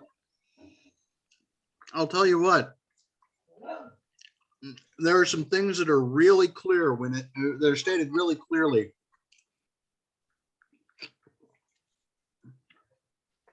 In the Hebrew Matthew that have caused a lot of confusion for a lot of people. And I'm going to go ahead and hit the highlight. The thing that really was just the strongest testimony to me, because it's the words of Yeshua Mashiach. And so this is, or Jesus the Messiah. Moreover, Yeshua Mashiach said to his Talmudim, "Do not think I came to throw down the Torah and the prophets. On the contrary, I came to confirm. Nothing about ending, all about confirming. I say unto you in truth." Or restoring. Yes. "I say unto you in truth, that not one word will be diminished from the Torah, that it would not be performed until the end of the world."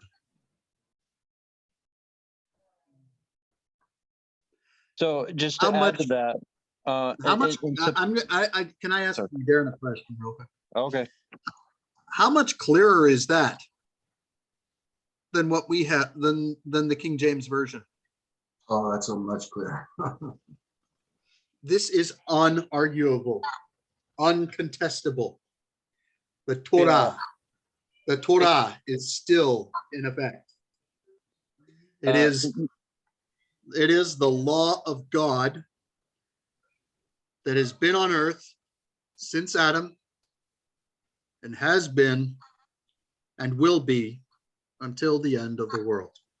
Well, it's the law of heaven too, I would say. But well, what we have in the scriptures for sure is that it is the law of God to men.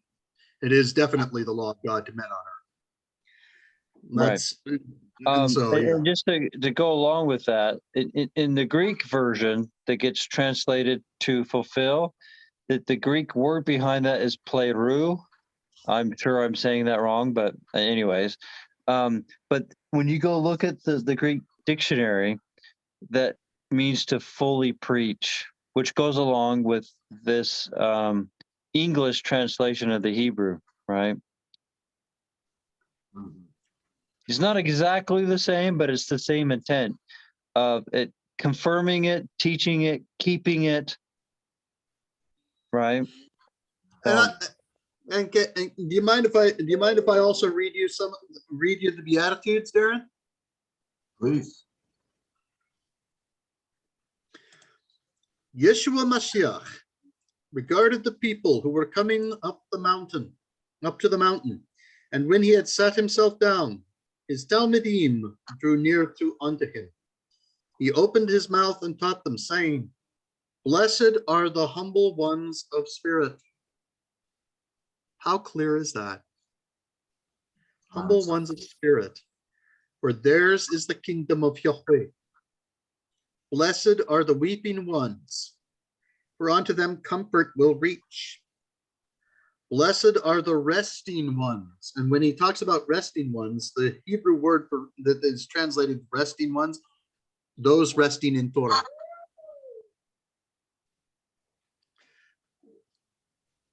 What is what is the Hebrew word for rest? Shabbat. Shabbat. Blessed are those who are keeping his Shabbat, for they will inherit the earth. Blessed are the ones hungry and thirsty for righteousness. So I'm just going to interject a little bit. There's 3 sabbats. There's the weekly, moonly, and annually. So the weekly one everybody knows about. They just may not know what it is.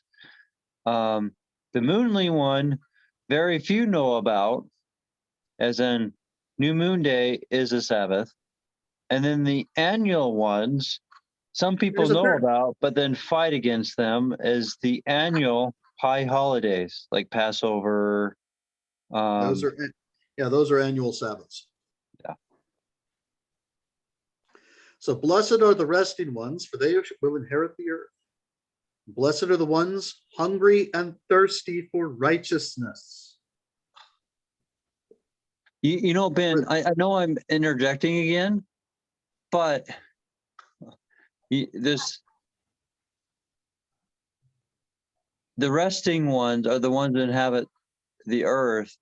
Really, to me, right now, brings into play how I, talk about the 10 virgins. The 5 wise ones are the ones that are worshiping Yahweh the correct way.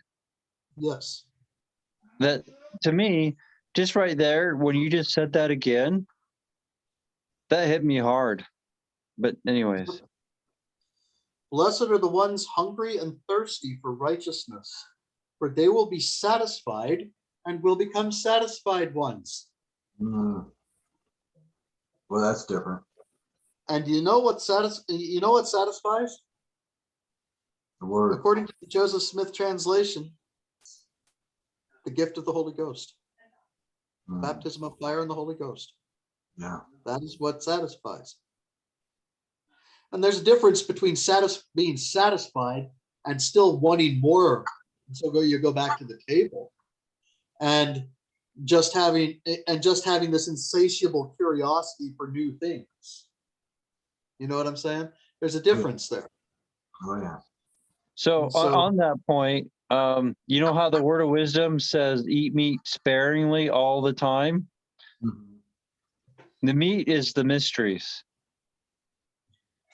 So we're supposed to look into the mysteries, but sparingly. Where most people, they thrive in their pretended mysteries instead of going to the milk, which is the commandments. Right. That's great. I hadn't thought of it that way. That's really cool. Blessed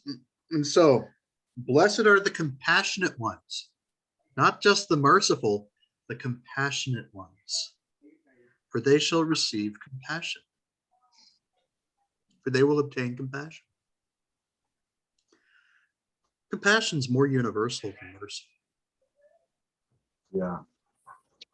And one thing, you'll have to watch the recording, but just to give a little bit, that goes along with more of Moroni 18 about mourning with those who need to mourn and comfort those who need to comfort. Yeah. Mosiah sorry. 18, 8 through 10. Yeah. Sorry, I said the wrong thing. Yeah, Mosiah 18, 8 through 10. You look that up in relation to this. And you'll see, I think you'll start to see some wonderful, wonderful things here. How when we are baptized, we're covenanting to stand in for the Savior and make these promises come true.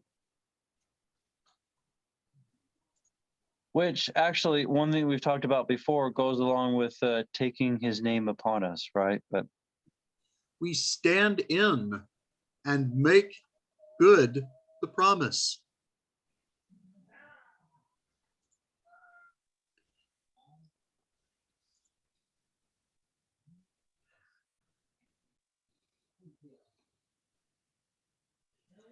So along with that, Yeshua in his atonement, part of it was so that he could learn how to succor us, right? And that's a lot what comforting those who need and comfort is doing. It's being there with them and then helping them. If you're not first there for them, they're not going to want to listen to you. Yeah. If you don't take on the burden to try to understand where they're coming from, they're not going to want to listen.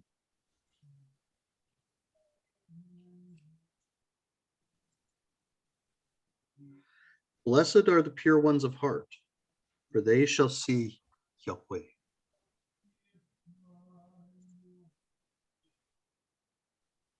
What do you think that means to be pure, a pure one of heart? Say it again, a pure one heart.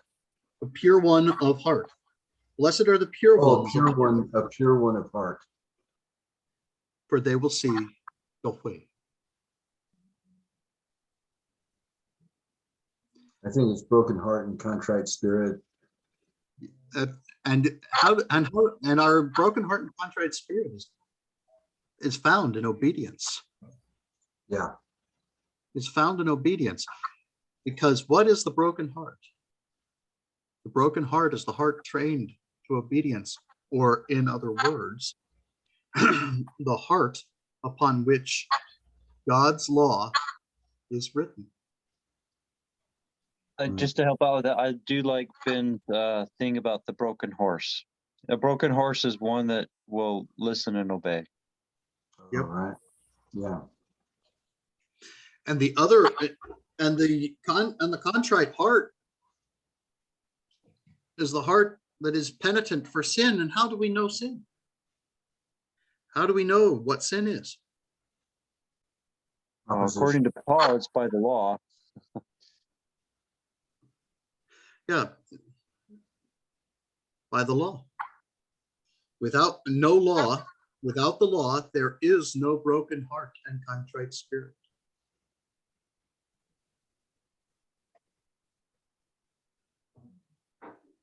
In fact, Nephi takes it a little farther. Let's go to 2 Nephi chapter 2. Yeah, So, Lehi. real quick, maybe we can go to the 1828 dictionary and read the definition of contrite, and then go do that, if that's all right. Okay, well, yeah, sure, we can do that. Yeah. But if somebody, oh, okay. What did you say? 2 Nephi what? 2 Nephi 2.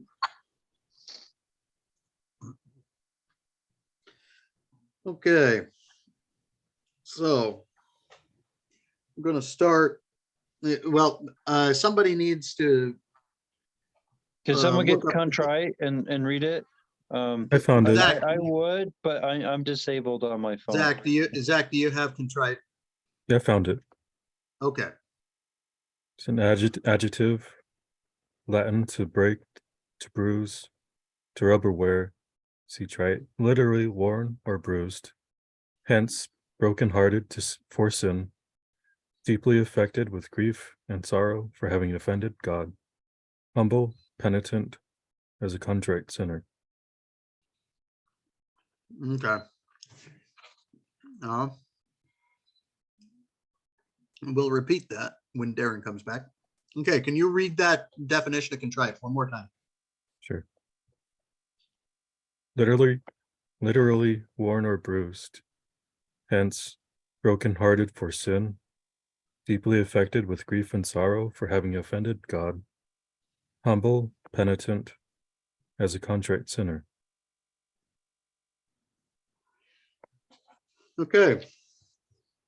So a big thing for me on that one is sorrow for breaking Yahweh's ways, right? Yep. Yep. And so like I said before, prior, no law. We don't know Yahweh's ways. We can't feel sorrow for breaking his ways. We can't have a contrite spirit. No obedience to that law. We can't have a broken heart.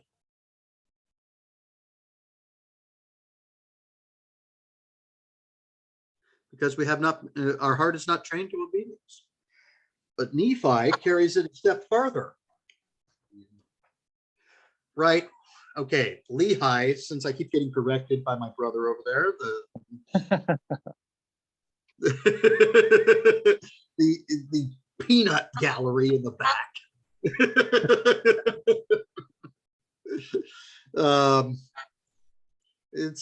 We'll start in 2 Nephi chapter 2.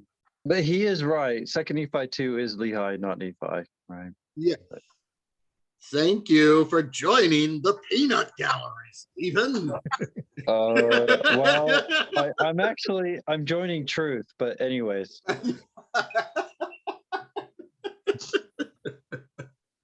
All right, you're right. I stand corrected. It's Lehi who's teaching this. All right. And we'll start in verse 5. And men are instructed sufficiently that they may know good from evil, and the law is given unto men, and by the law no flesh is justified, or by the law men are cut off. Yea, by the temporal law they were cut off, and also by the spiritual law they perish from that which is good, and become miserable forever.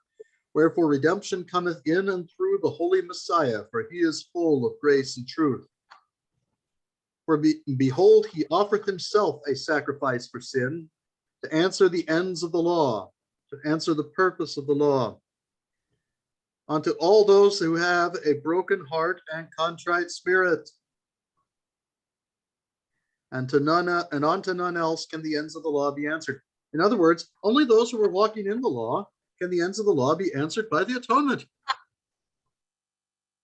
So Jesus turns the law from an instrument of damnation to an instrument of sanctification by his sacrifice.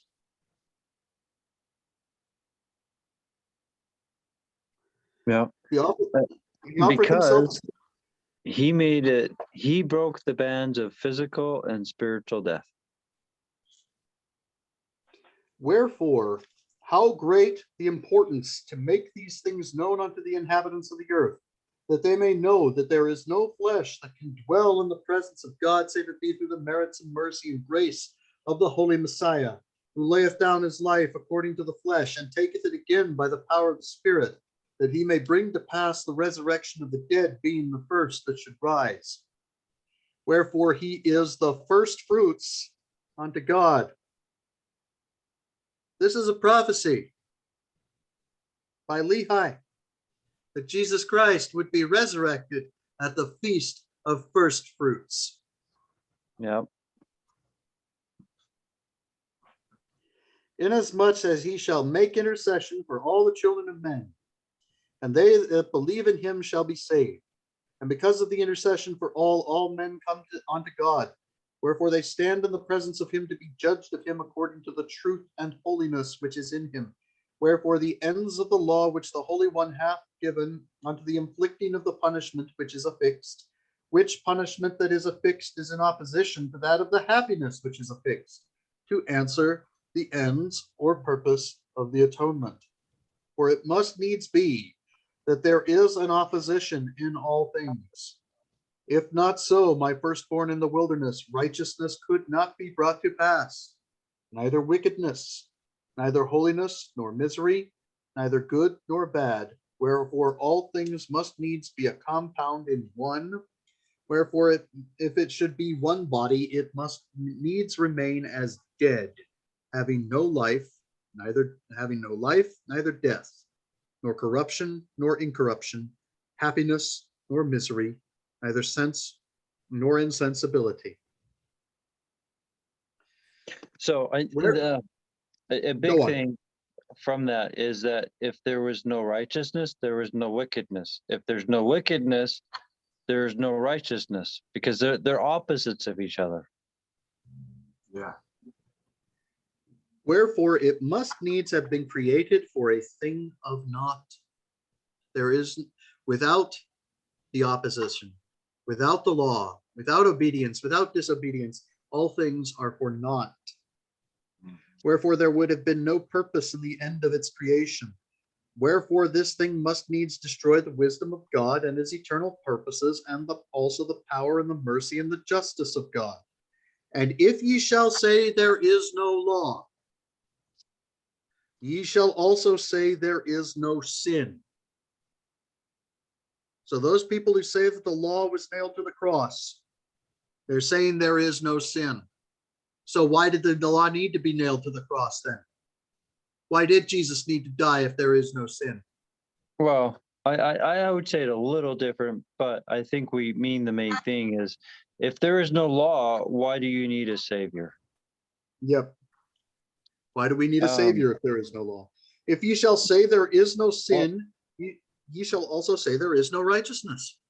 I will interject a little bit more on, because Paul did say the law was nailed to the cross, but he was talking about the law of Moses and not the Torah.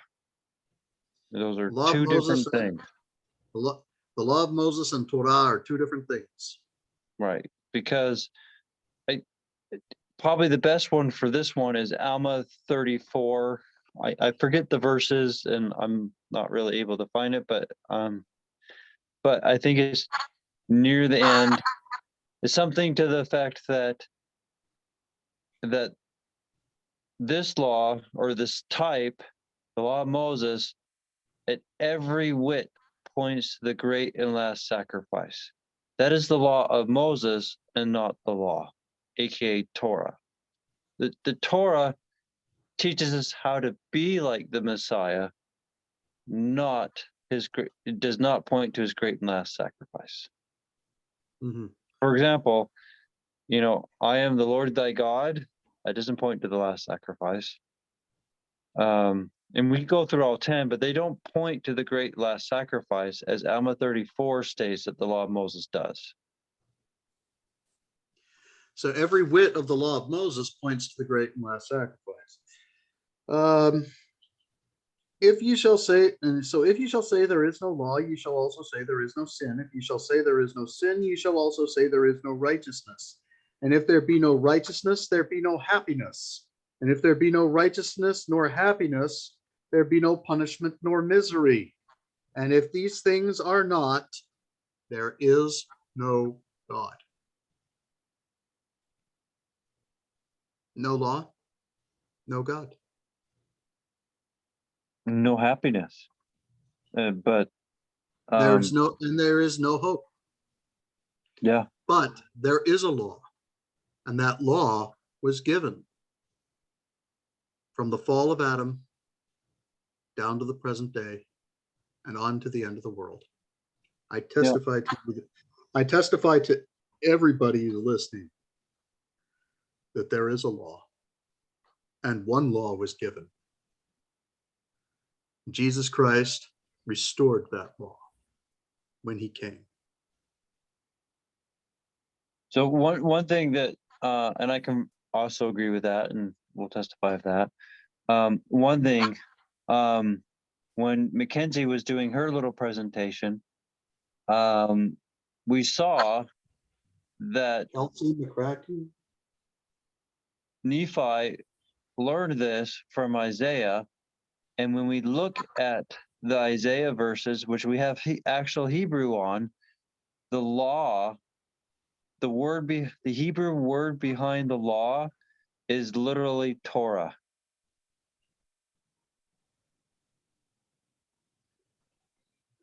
I don't remember which Hebrew, Isaiah chapter that is. I can put in the notes when I put this on YouTube.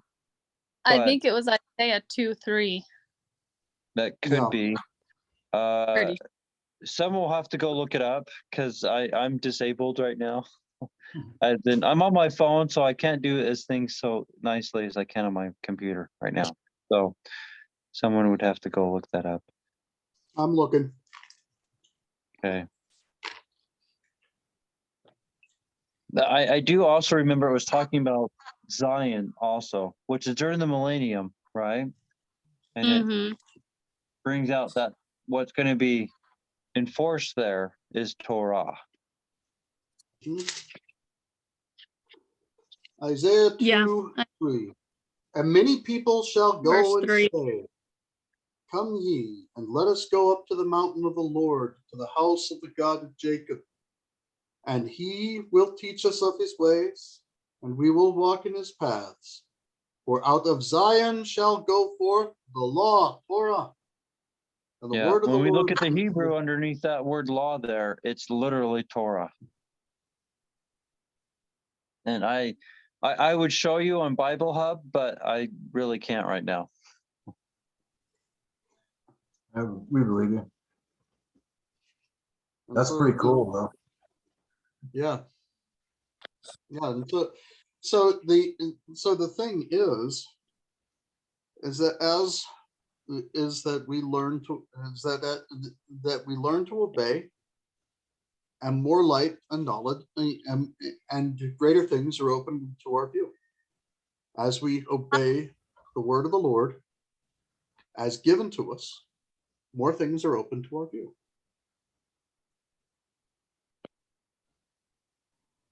So the Lord gives to those who appreciate the gift. And Torah is a gift. Yes.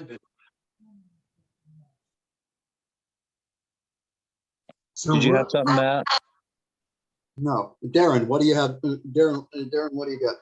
Matt was actually just checking on one of the boys.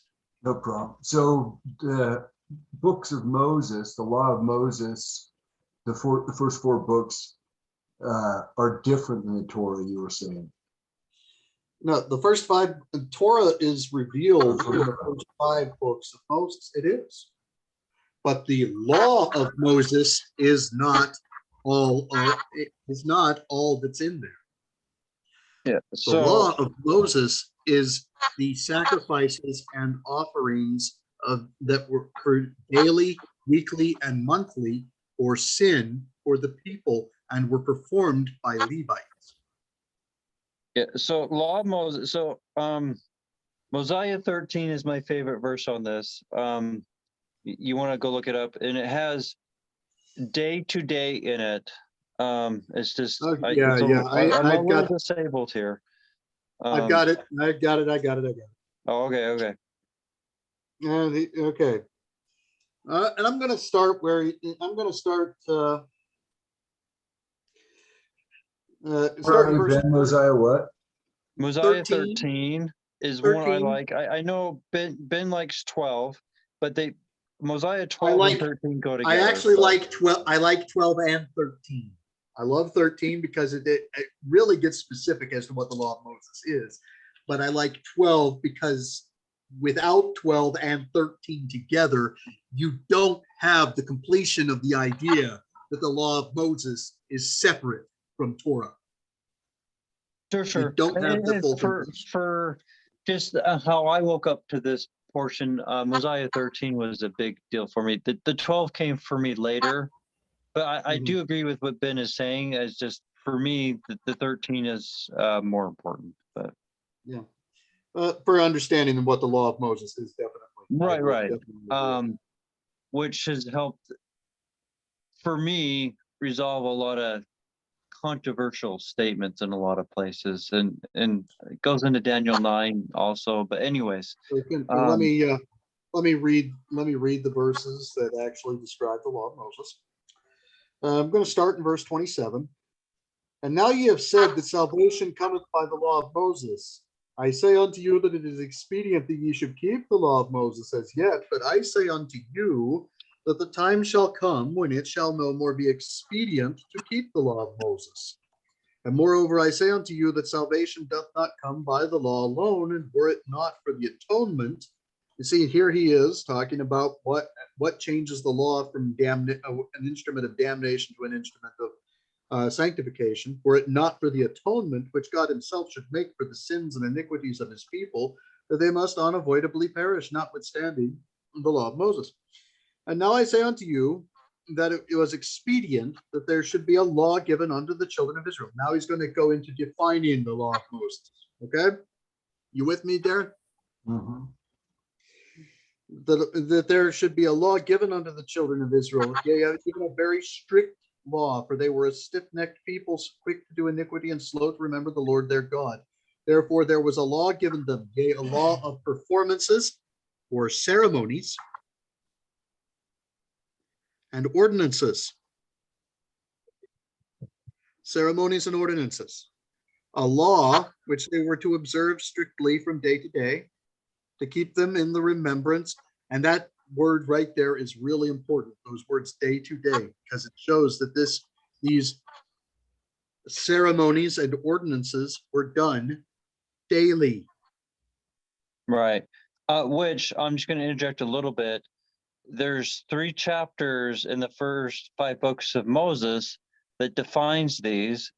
And for a starting point, you'd have to double check, but I think it's Numbers 28 where it actually states day by day, if I'm going off fake memory, but in Mosiah 13, it says day to day, which that's just a translation issue, right? It's speaking the same thing. And it's primarily the killing of 2 lambs every day that the Aaronic priesthood did. That's the law of Moses.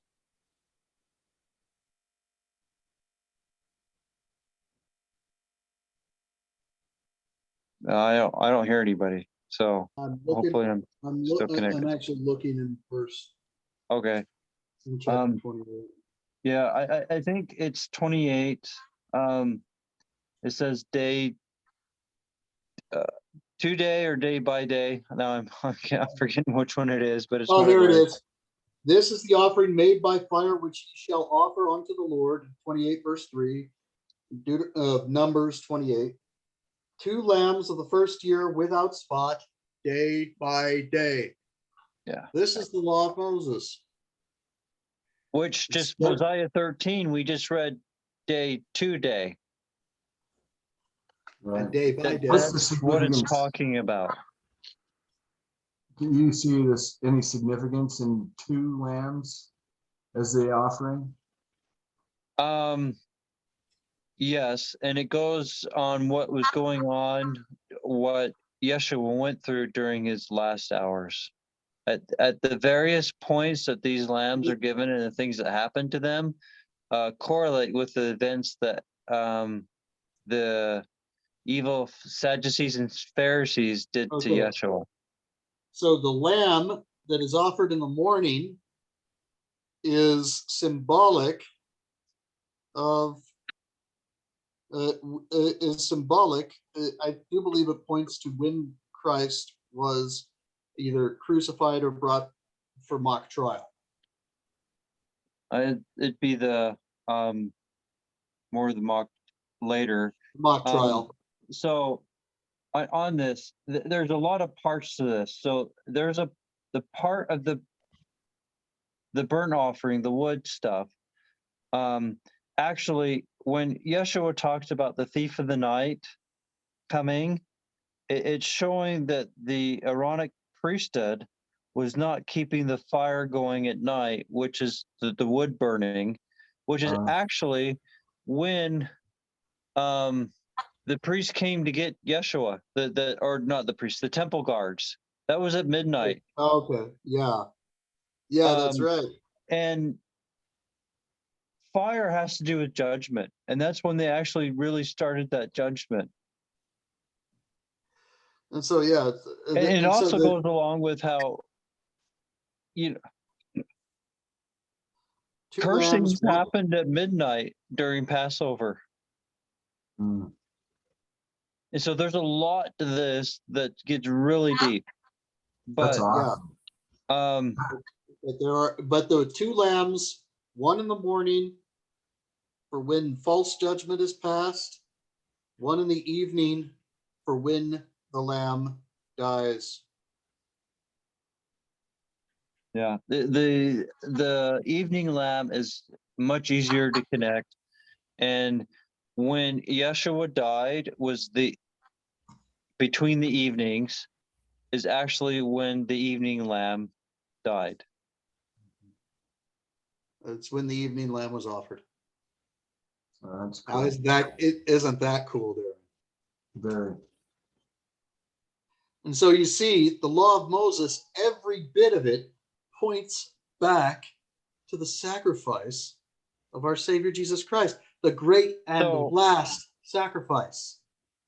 Alma 34, I forget the chapter, but you could probably search for wit if you go on the WHIT and go find those 2 or 3 verses that I like. That it basically states that every whit of the law of Moses, and I'm paraphrasing, not the exact words, points to that great and last sacrifice.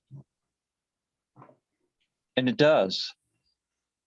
I haven't figured out every single point yet, but I even to the point where Numbers 28 talks about the wine offering. Well, I mean, even that could be interesting with Word of Wisdom, but anyways, I won't go there. Oh yeah, Alma 34, Alma 34:14. Okay, but I 13 and 14. Numbers 28 talks about how there's a wine offering that's required, and Yeshua drank vinegar, which is wine. Vinegar is wine, despite what Brighamites will tell you. Oh, really? Yeah, that's how you get Yeah. vinegar. It's from wine. Go do your favorite internet search. That's where vinegar comes from. It's from wine. Wow. Yeah. Yeah, it's basically wine that's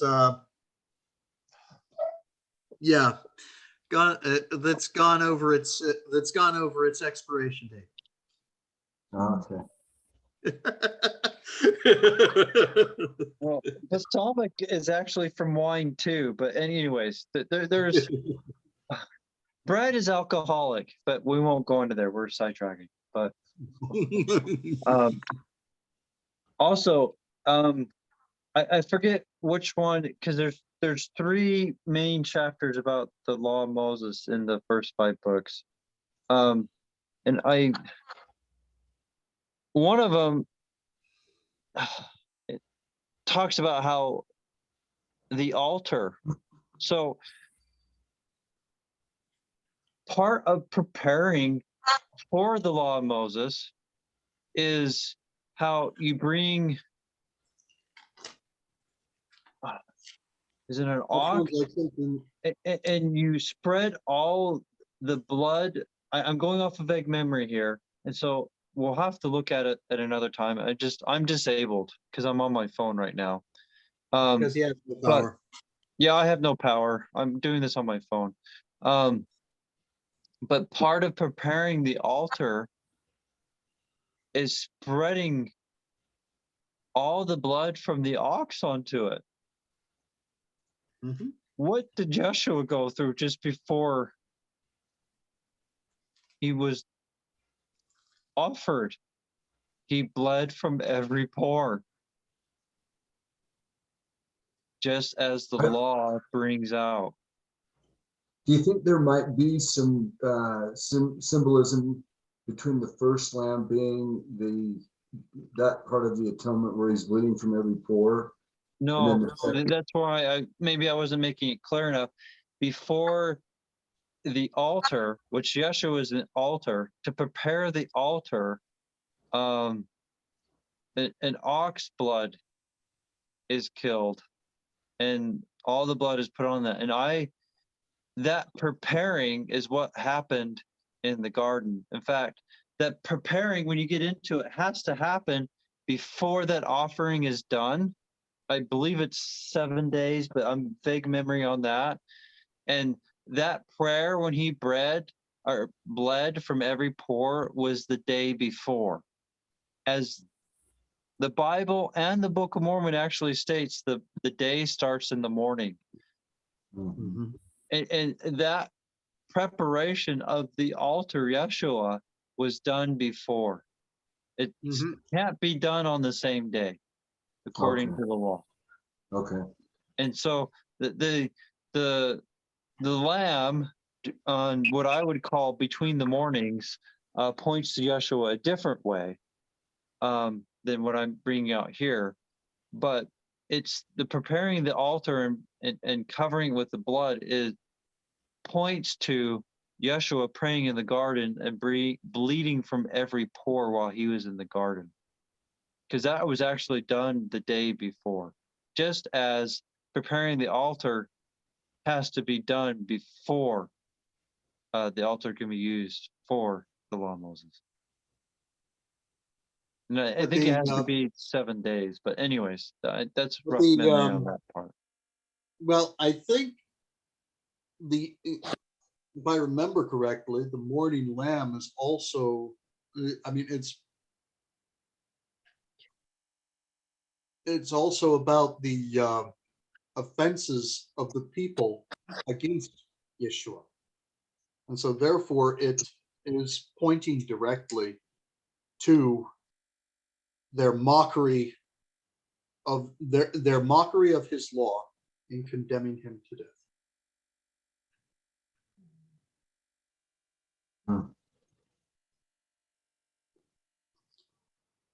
Don't necessarily quote me on that, but I do think that I can see some correlations between. Yeah, it seems like it. Time wise, in terms of time wise, with the sacrifice and the sacrifice, I can see some correlations. Yeah, well, he went through with Pilate and whatnot, and this is one part I need to get more into. I'm a little weak on this part on it, but he was being judged multiple times, and these lambs were being judged just before the sacrifice. But anyways, the morning portion I need to figure out a little bit more, and I don't feel prepared enough on that part yet. Yeah, but so I just think that I just think that that's an interesting hypothesis to start from, at least. Right. Just due to the time of day. Right. But going back to Alma 34, it does bring out how whatever you think the law of Moses is, it points to every whit of that last and great sacrifice. Every whit, yeah. The eternal law, Torah, doesn't do that. The Torah teaches us how to become like the Messiah. It doesn't point to his sacrifice to save us. That's so cool. this might be a good point to read that Alma 34 verse, Ben. Okay, thank you. Yeah, well, let me get right back to it here. And I can read it. Okay. What verse is it? We'll start in 34, verse 12, and Okay. I'll go through 15. Well, I think Darren said he would read it. Oh, whatever you you want. want to read it, Darren? Go ahead. Sure. Okay. But the law requireth the life of him who hath murdered. Therefore, there can be nothing which is short of an infinite atonement, which will suffice for the sins of the world. 13. Therefore, it is expedient that there should be a great and last sacrifice, and then shall there be, or it is expedient there should be, a stop to the shedding of blood. Then shall the law of Moses be fulfilled. Yea, it shall be all fulfilled, every jot and tittle, and none shall have passed away. 14. And behold, this is the whole meaning of the law, every whit pointing to that great and last sacrifice. And that great and last sacrifice will be the Son of God, yea, infinite and eternal. And thus he shall bring salvation to all those who shall believe on his name. This being the intent of this last sacrifice, to bring about the bowels of mercy, which overpoureth justice and bringeth about means unto men, that they may have faith unto repentance. That's great. And so you see, every whit of the law of Moses points directly to the sacrifice. It's not about how we can become like him. It's about it's all pointing directly to the actual sacrifice. It's how to recognize him. In fact, the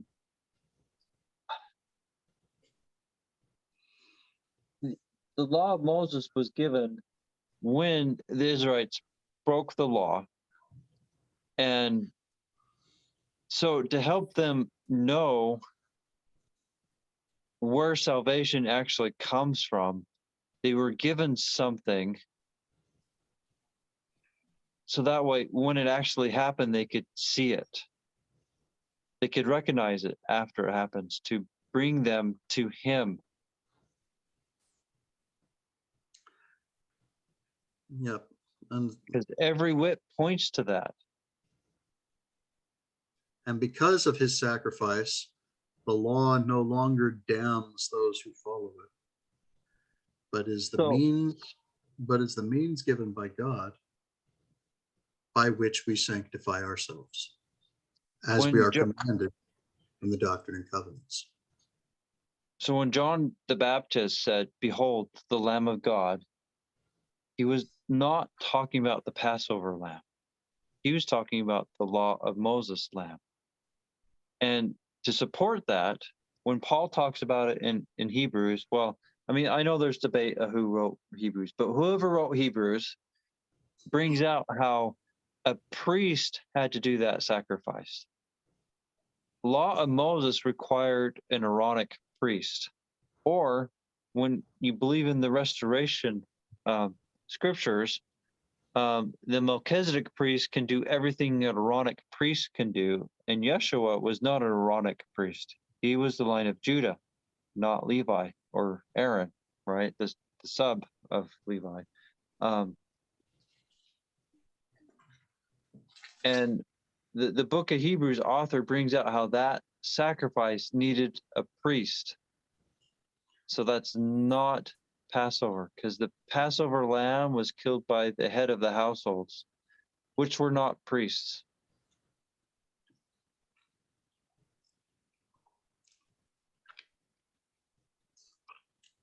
The Lamb of God is the lamb from the law of Moses. The great and last sacrifice.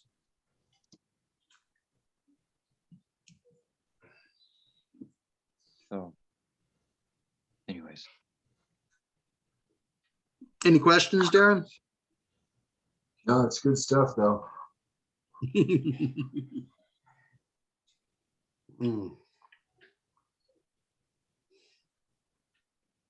So we got a little sidetracked, but while we're talking about the Sabbath thing, one thing I remembered that I wanted to say, if you're done with this, Ben, if not, I'll Yeah, I was just was going through a recap of kind of what we had talked about before we got into the Sabbath.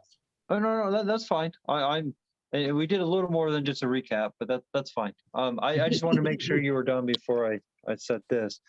When we were talking about the apostles and David and whatnot, it reminded me how one time some of us after fellowship and scripture study were talking just about priesthood in general, and how we kind of came together on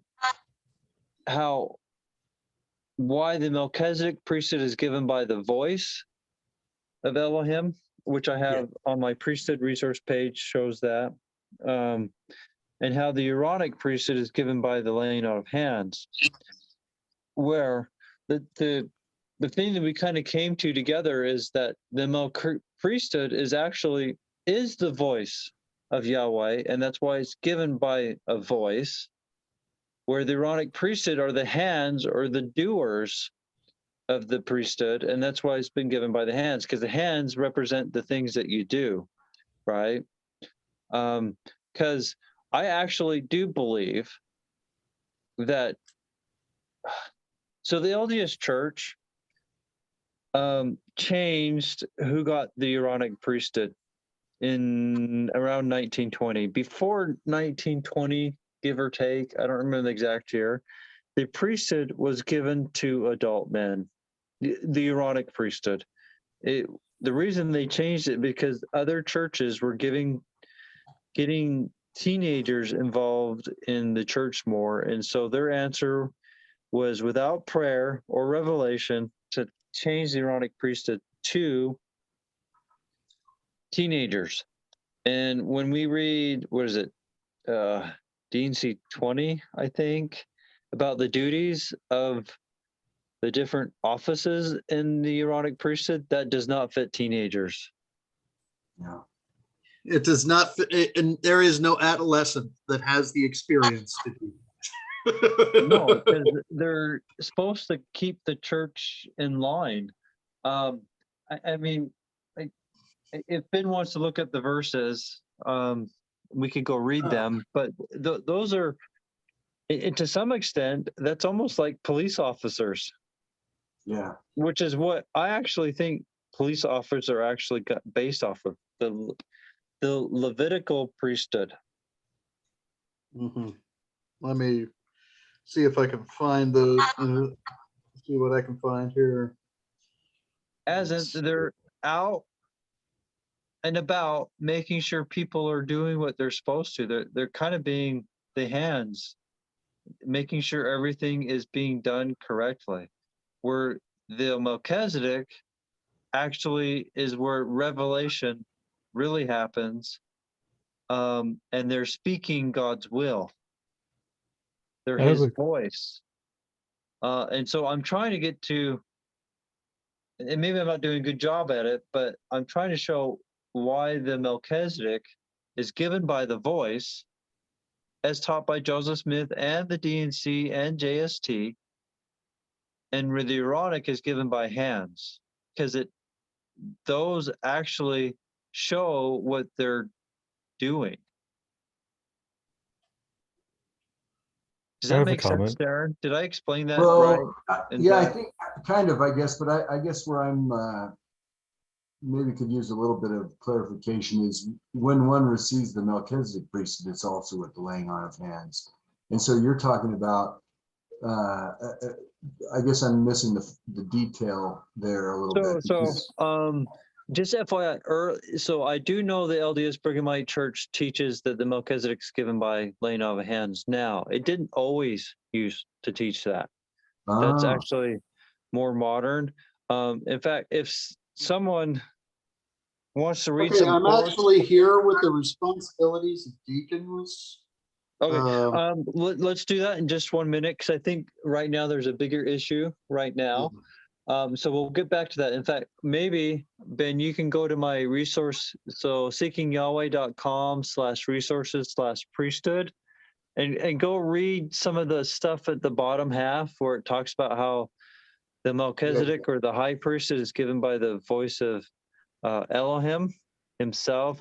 There's one JST Genesis 14, and there's a few others. Let me get that website again. It's Seeking Yahweh. Seeking YHWH.com. .org. YHWH. Is that right? YHWH. Okay, there we go. Yeah. And then /resources/priesthood. Yep, I'm on resources. I'm about to go down to priesthood. Okay. I'm going to go down here to the bottom half. Yeah. Melchizedek priesthood is given by Yahweh's own voice, not by the laying on of hands.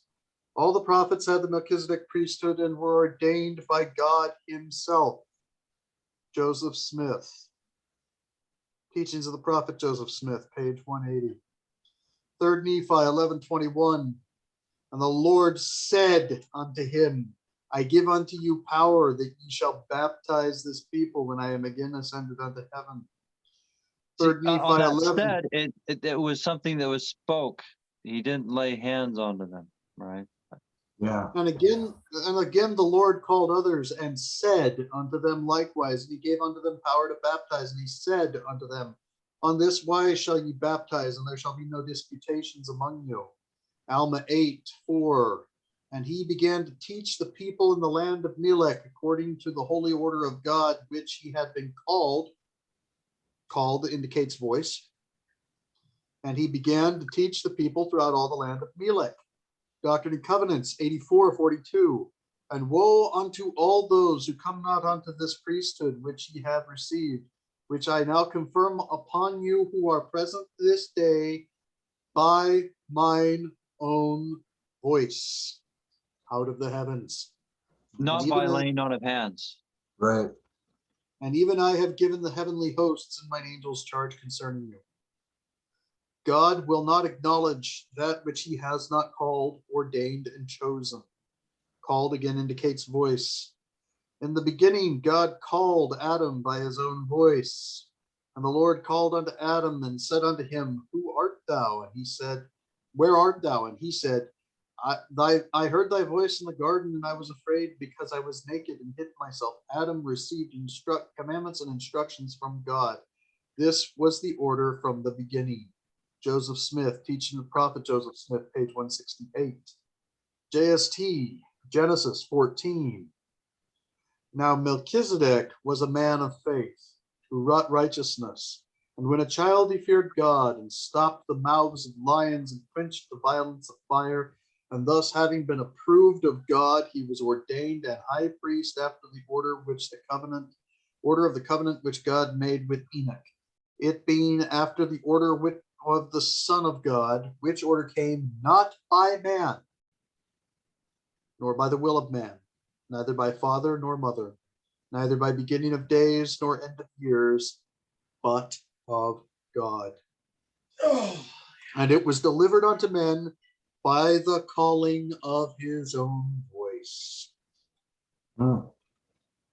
according to his own will, unto as many as believed on his name. Thus we behold the keys of this priesthood consisted in obtaining the voice of Jehovah, or Yehovah, when we consider it in the Hebrew, the voice of Yehovah, and that he talked with him, Noah, in a familiar and friendly manner, and he continued to him the keys, the covenants, the power, the glory with which he blessed Adam. So it's the voice of Yehovah. Moses 6:66 through 67. And he heard a voice out of heaven, saying, Thou art baptized with fire and with the Holy Ghost. This is the record of the Father and the Son from henceforth and forever. And thou art after the order of him who was without beginning of days or end of years, from all eternity to all eternity. Mosiah 23:17. And it came to pass that none received authority to preach or to teach, except it were by him from God. And therefore he consecrated all their priests and all their teachers. And none were consecrated except they were just men.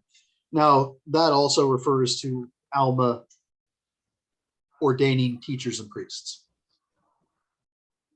So on that, Alma did lay hands upon people, but the Aaronic priesthood is dependent of the Melchizedek, and bishops are of. So bishops, maybe bishop wasn't the best example, but I'll go with it since I'm here. If someone is of the line, was it Levi or Aaron? Probably Levi. Aaron. Is it Aaron? Okay. It has to be a literal descendant of Aaron. Yeah. They can be a bishop without having the Melchizedek priesthood. If other people, they need the Melchizedek priesthood because the Aaronic is a appendage of the full Melchizedek, right? But anyways, but what's going on there, which is maybe actually a good segue into this other portion, is that the Aaronic, although the Melchizedek is given by the voice, the Aaronic is given by laying on of hands. So unless you have a specific question, we can maybe segue into. Sorry, was someone saying something? Well, I was just going to say that's kind of like what I've been talking about on Doctrine, when asked about it in Doctrine of Christ discussion groups, that the Aaronic priesthood is given by the laying on of hands, and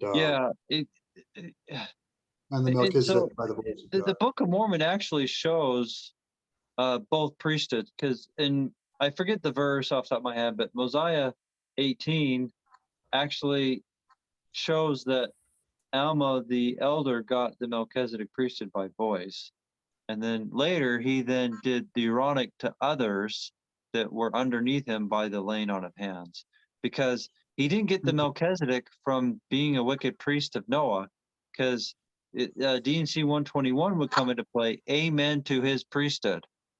I'll tell you, Alma the elder would have got amen to his priesthood. In fact, also later in this same basic history, when Lemhi and his people repented, no one was around that had the authority to baptize, showing that their priesthood was amen, as in goodbye, because they were wicked, right? And that is one generation removed from Zeniff, who was a righteous man. But anyways. And yeah, one generation of wickedness, and nobody has the priesthood. Yeah, I mean, you see that in the Book of Mormon with King Noah and Lemhi, right? But anyway. Coming out, so this is what. Oh, that's okay. The first slice is over. Thank you very much. But it's just the Book of Mormon actually does show both priesthoods when you know what to look for, is the main point with some of those things, right?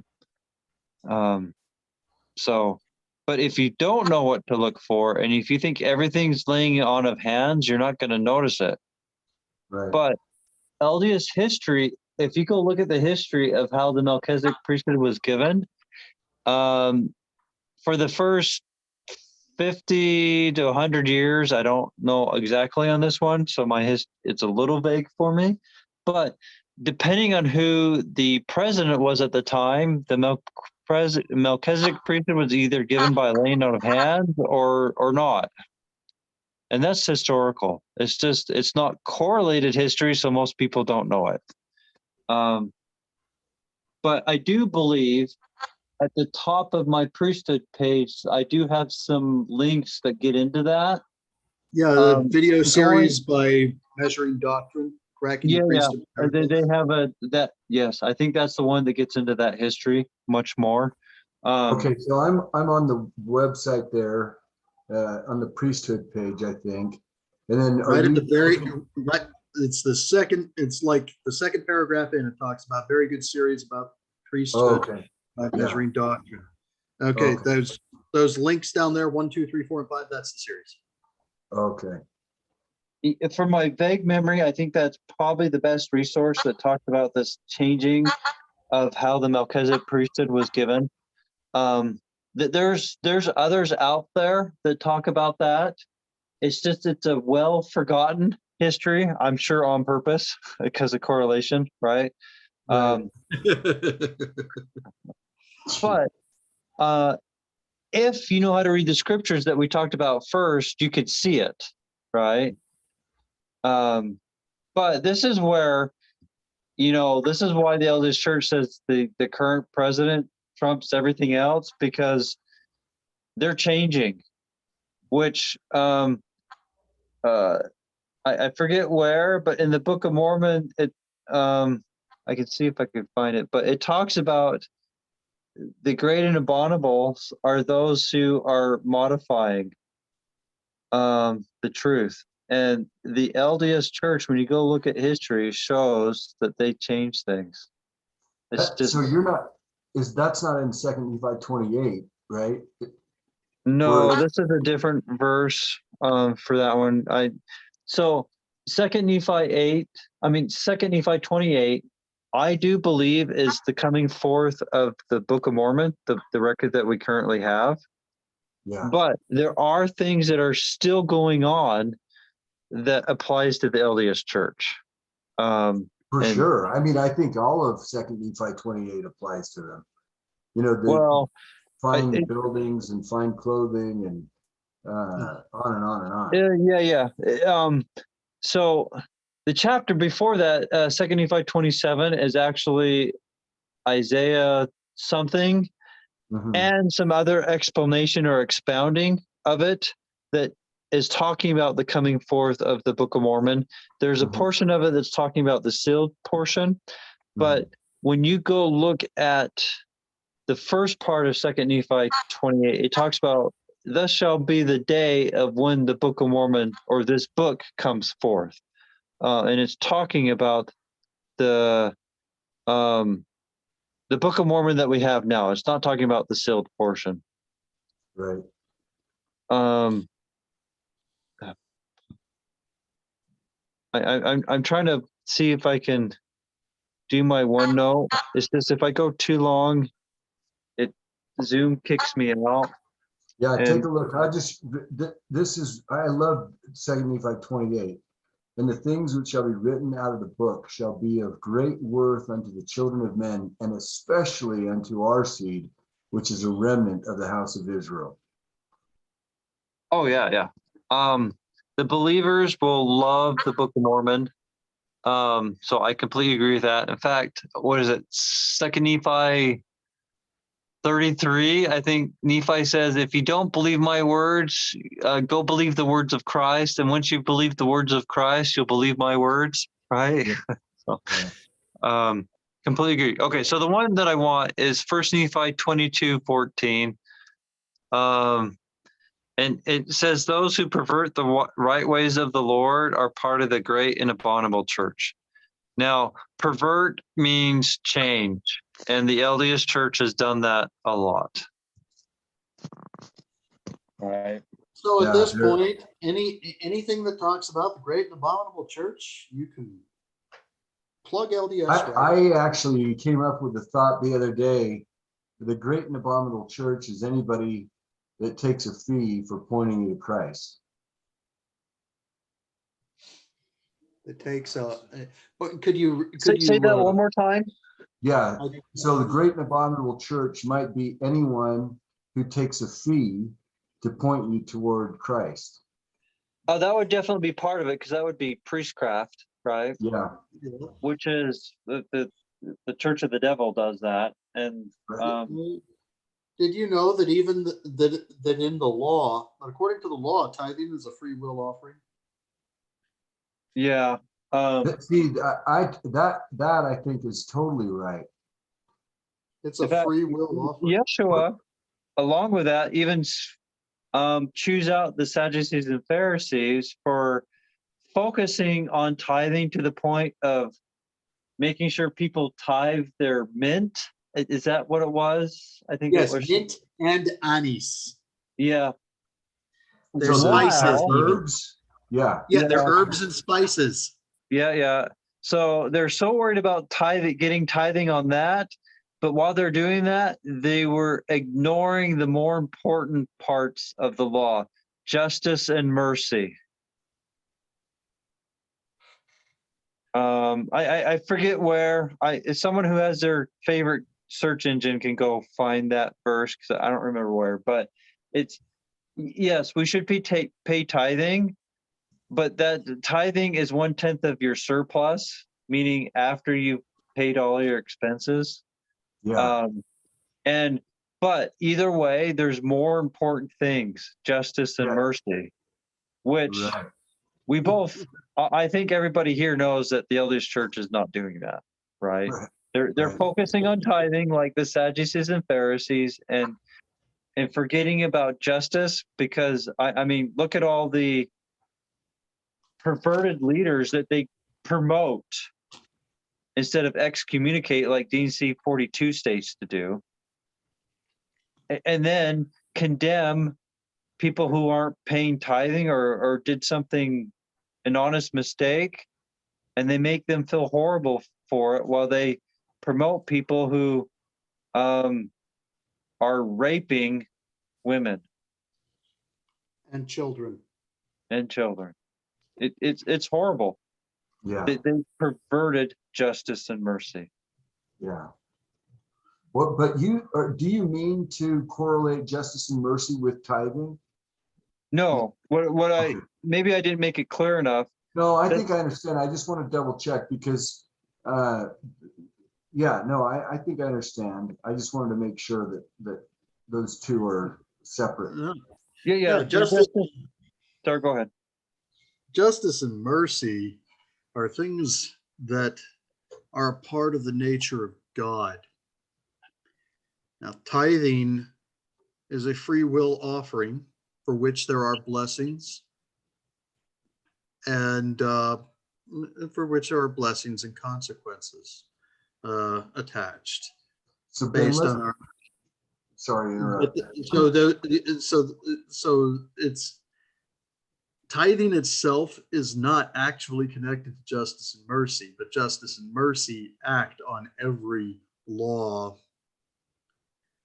that God has given forth. That's why tithing is only on that which is in excess of your needs and wants. That's His mercy.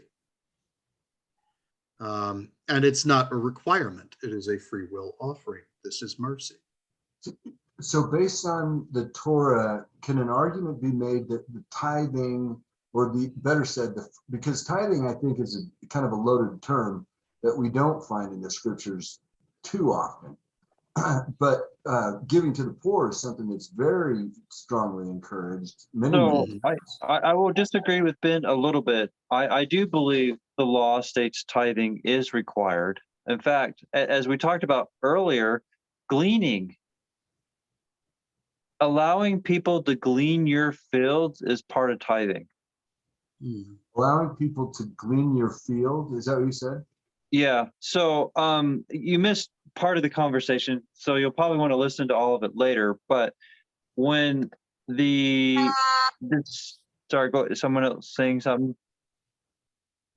No. Okay. No. So when the disciples or apostles were eating wheat on the Sabbath, they were gleaning and not harvesting. Harvesting is forbidden on the Sabbath, but gleaning is allowed. And gleaning is where you just, when a stranger or somebody just walking through a field and they're hungry, and then you just pick some and just start eating it. And that's exactly what happened. And one of the elements of tithing is allowing the poor to be able to glean food, from your fields. If you Correct. are You part of tithing is not trying to maximize your profit, but as in, trying to figure out, like in Hellenistic schools, they give you all these wonderful calculus equations to figure out how to maximize your profit, right? To make the most to get the most money out of people. That's contrary to the law. If your goal is to maximize profit, you're going beyond what Yahweh is allowed, because as an example of farming, you're supposed to allow the poor to come and take from your fields so that they can provide for themselves. Now, there's multiple things here. The poor still had to go do something. They had to go get. It's not something that was just given to them. They had to go glean themselves. So would the poor traditionally ask permission before they would glean? No, or was it just... they just the law completely allowed them to just go off and do it. For example, with Yeshua and the disciples, they didn't go to the owner of the land where they were gleaning to ask permission to eat. They just ate. The law allowed them to do it without asking. So it was not to the point where, so there's a little difference between gleaning and harvesting. Because if you go to the book of Ruth, Ruth was a little more, she was poor, right? But she was more harvesting at that point because it wasn't the Sabbath. So the tithing law that deals in this portion of it allows people to harvest the leftovers. And this is where the owners of the field could not harvest everything. They had to leave things behind for the poor, and the poor did not have to ask for permission because it was just automatically, I can't think of the right word. I think, was Ben trying to say something? Customary or something? Yeah, I was the first you have to understand what gleanings are. Gleanings are the leftovers after harvest. Right. I was just looking at verse 3 in Ruth 2, and she went and came and gleaned in the field after the reapers, and her hap was to light on a part of the field belonging unto Boaz, who was kind of, okay. Anyway, but yeah, so the gleaning, so the gleaning is the leftovers after the harvest. And in the harvest process, the people were supposed to leave leftovers. This is a part of how they took care of the poor and the widows and the afflicted. They were supposed to leave leftovers that they could come by and pick up. And so this was what Ruth was doing as she's in that field, gleaning that field from Boaz. Okay, you get me? Mm-hmm. So Boaz is not losing his money. Trust me, he's got his he's harvested pretty well, but they're leaving stuff. But they're leaving at the stuff. same time, because he was selling it, this law is making him lose some money because he could have gotten more and sold. But because he's keeping Yahweh's law, Yahweh blessed him more than he could have done himself by trying to maximize his profit, if that makes sense. It also doesn't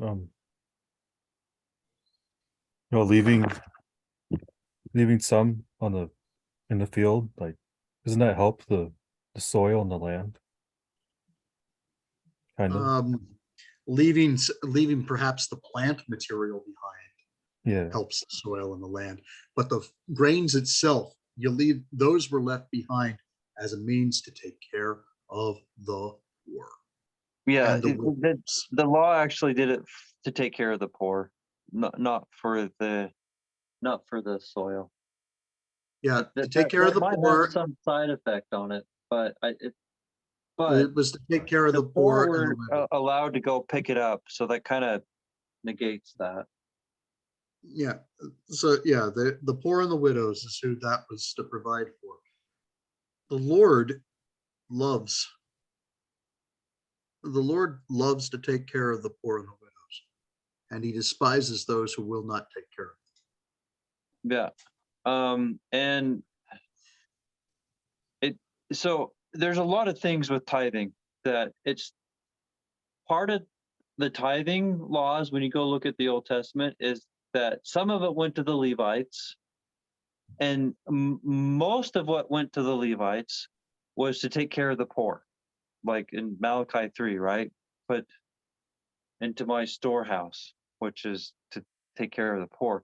Some of it did go to the actual Levites that was given to them, which is fine. I mean, we can even see that in the DNC, and I talk about this in my Bishops are Judges of Israel post. That's being a judge, you get paid for your time, so there's nothing wrong with that. And you'll see that in Acts also, where those who were put in charge of the resources that were given to the poor, they got a portion of that. So it's completely in accordance with the law. Where another part of tithing is that you give to the poor yourself directly. That's in the law? That's in the law. And I can try to find in my notes. This is just the problem. Not necessarily right now, but I would like to see that for future reference. Sure. I think it's awesome. Here's an Deuteronomy 18:19. I do believe so, yeah. Okay. So here's another interesting about the law on tithing is it's supposed to stay local within your gates. And not sent to one big headquarters like Salt Lake City, Utah. It's supposed to stay local within your city, aka within the gates. Yes. Here's another one for you that's interesting. That part of paying your tithe of your wine is drinking it. That one I have on my tithing resource page. That's awesome. Now, let me make sure I understood you right. So part of the law of tithing is drinking your own wine? Yes. Someone go to my tithing resource page and search for wine. It's on that one. So find that one quick. I'll get that.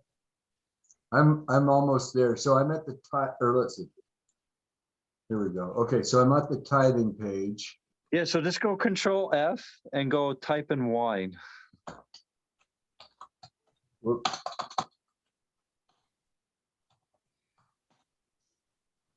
Here we go. We are to pay a tithe of our wine partly by consuming it. See, now go read the verses underneath that. Deuteronomy 14:23, and thou shalt eat before the Lord thy God in the place which he shall choose to place his name there, the tithe of thy corn, of thy wine, and of thine oil, and the firstlings of thy herds and of thy flocks, that thou mayest learn to fear the Lord thy God always. Deuteronomy 14:26, and thou shalt bestow that money for whatsoever thy soul lusteth after, for oxen, or for sheep, or for wine, or for strong drink, or for whatsoever thy soul desireth, and thou shalt eat there before thy Lord thy God, and thou shalt rejoice, thou and thine household. Okay. Chapters to look at in the law on tithing would be Exodus 25, Exodus 35.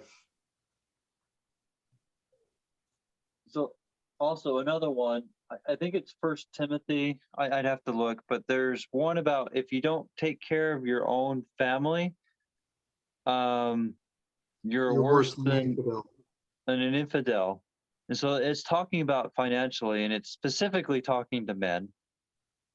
Contrast that to how there's churches out there, including the ones that we grew up in, teach that you should pay tithing even if you can't buy food or pay rent for your family. Yeah, right. That's a complete opposite.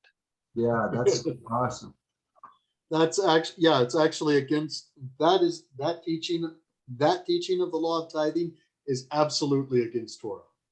Right. And so what I'm trying to bring out, here's the New Testament stating that you don't pay tithing unless you have surplus, which you'll get in JST 14.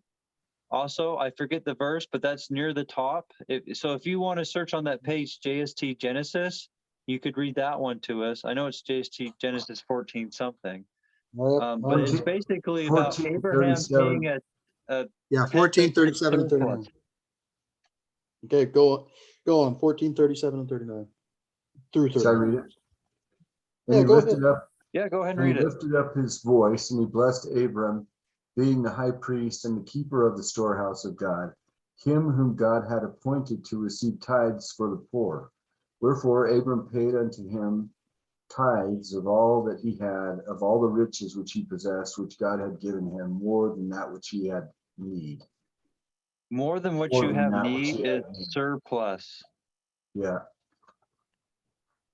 And so that's what Abraham paid a tithe on, surplus, which goes along with D&C 119, which I have there too. Anyways. So that's, and after that, those who have thus been tithed shall pay 1/10 of all their interest annually, and this shall be a standing law unto them forever. For my holy priesthood, saith the Lord.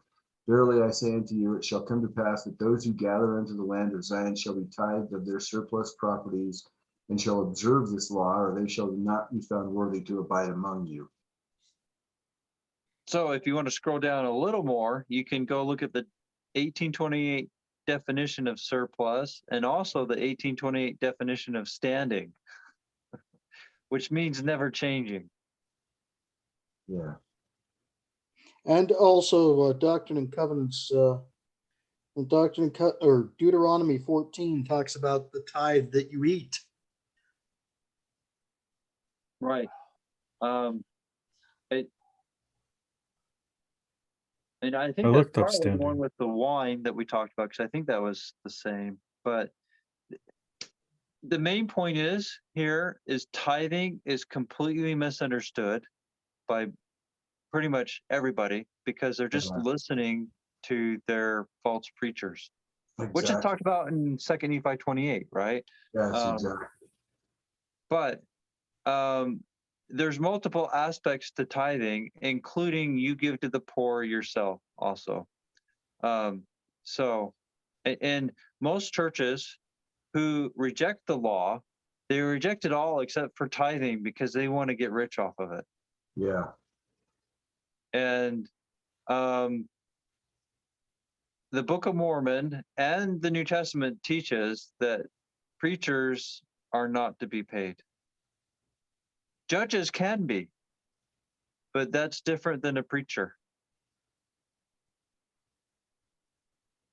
Preachers are supposed to go get their own jobs. You know, I think I know there are scriptures that say, or something to the effect that you can receive a wage or something like that But then there are also scriptures in the New Testament that I'm thinking of that say you cannot serve God and mammon both. So No. bishops who are judges can receive a wage. In fact, in the New Testament, in Acts, where those who dispersed what was gathered, they're part under the bishops / judges / the Levitical priesthood arena, and they do get a portion of it, but the majority of it actually does go to the poor. Right. But for preaching, you are not to get anything. In fact, some people will say that Paul got paid. No, Paul talks about how he was a tent maker to pay his own way. Now, Paul does talk about how one time he was sick and got some money. But the Book of Mormon actually brings that out also, is that that was during a period where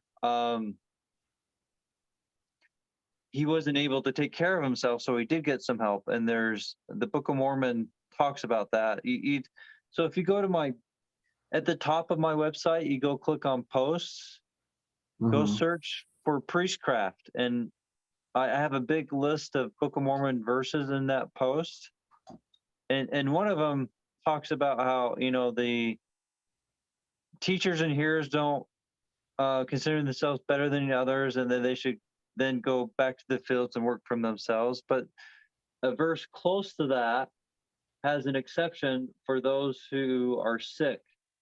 So preachers who are sick and can't work can get some money, but it's not a regular thing. It's just during while they're sick and they can't take care of themselves.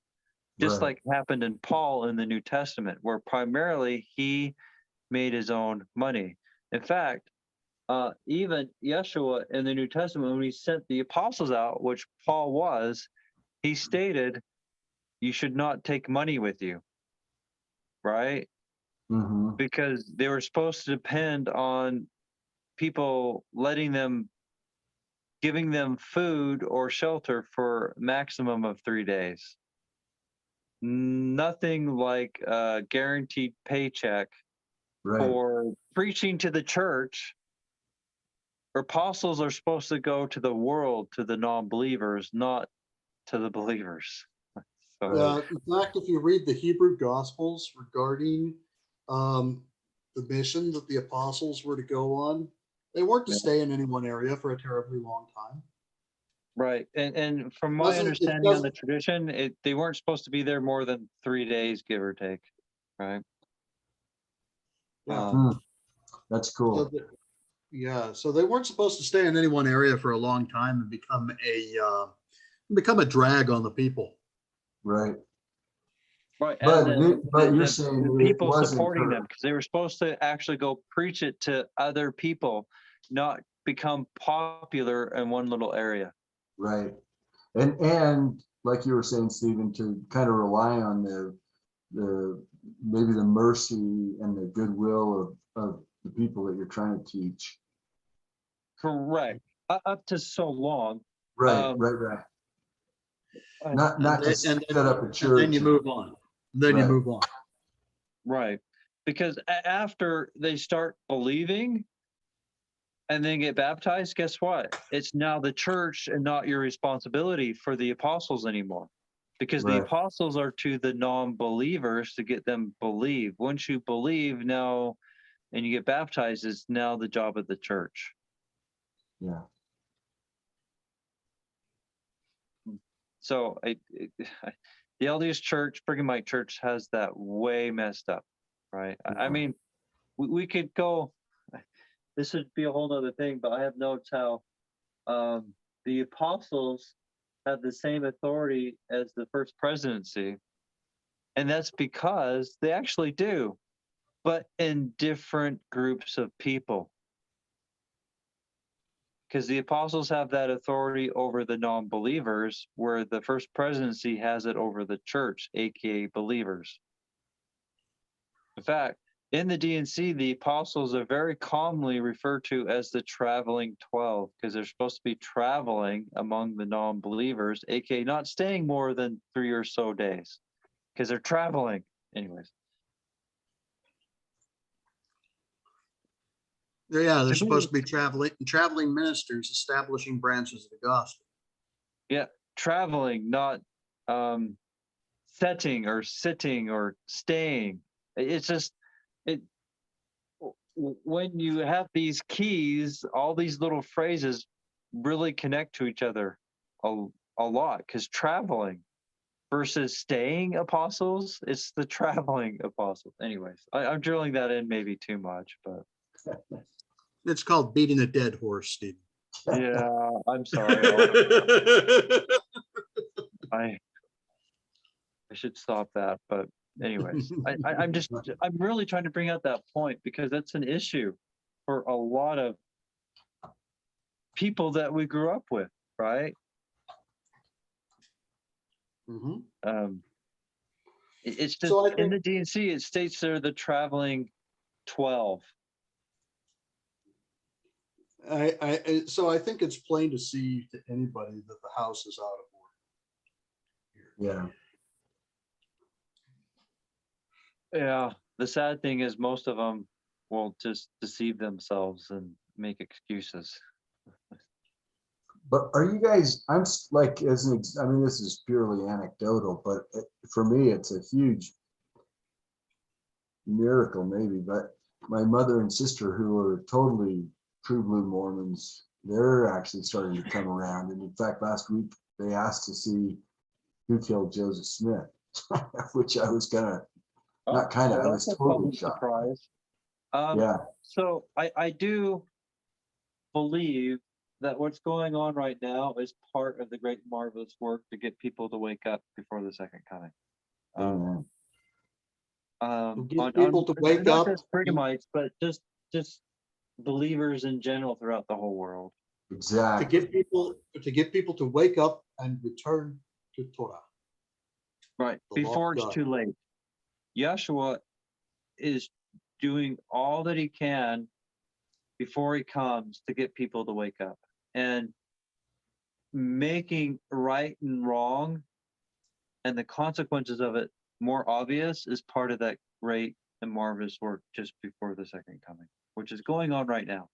And some people are waking up to it, and some are hardening because of it, right? And some people are awakening but not arising. Mm-hmm. Yeah, because we're supposed to awake and arise. And so awaking is seeing the problem, arising is knowing what to do because of it. Mm-hmm. Now that you've seen it, right? Yeah. Well, I know this is off topic just a teeny tiny bit, but tonight I tuned into Tucker Carlson, and the whole show was about January 6th, and everybody, my ex-wife, everybody is all about all these horrible people that stormed the Capitol and broke on. Carlson has the QAnon shaman, the guy with the buffalo head or whatever.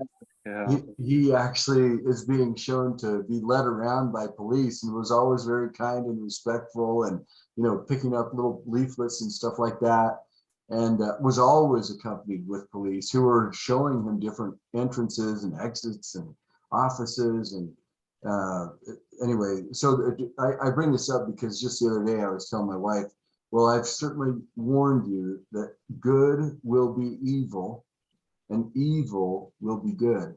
And I think we're seeing like the church as an example, January 6th, so many things that we thought were evil were actually, anyway, you know what I'm saying? Well, I do believe that January 6th was a setup, and I actually do believe that the Democrats and the Republicans were both in on it. Absolutely. But they're using this drama to divide the people. Yes. Divide and conquer. That's The right. right versus left They paradigm. do that everywhere. Sorry, go ahead, Zach. You're using the right versus left paradigm Yeah. to screw with us. Well, and if it Screw wasn't with right, everyone. and when right versus left doesn't work anymore, they'll come up with a different one. Anything that divides or creates contention.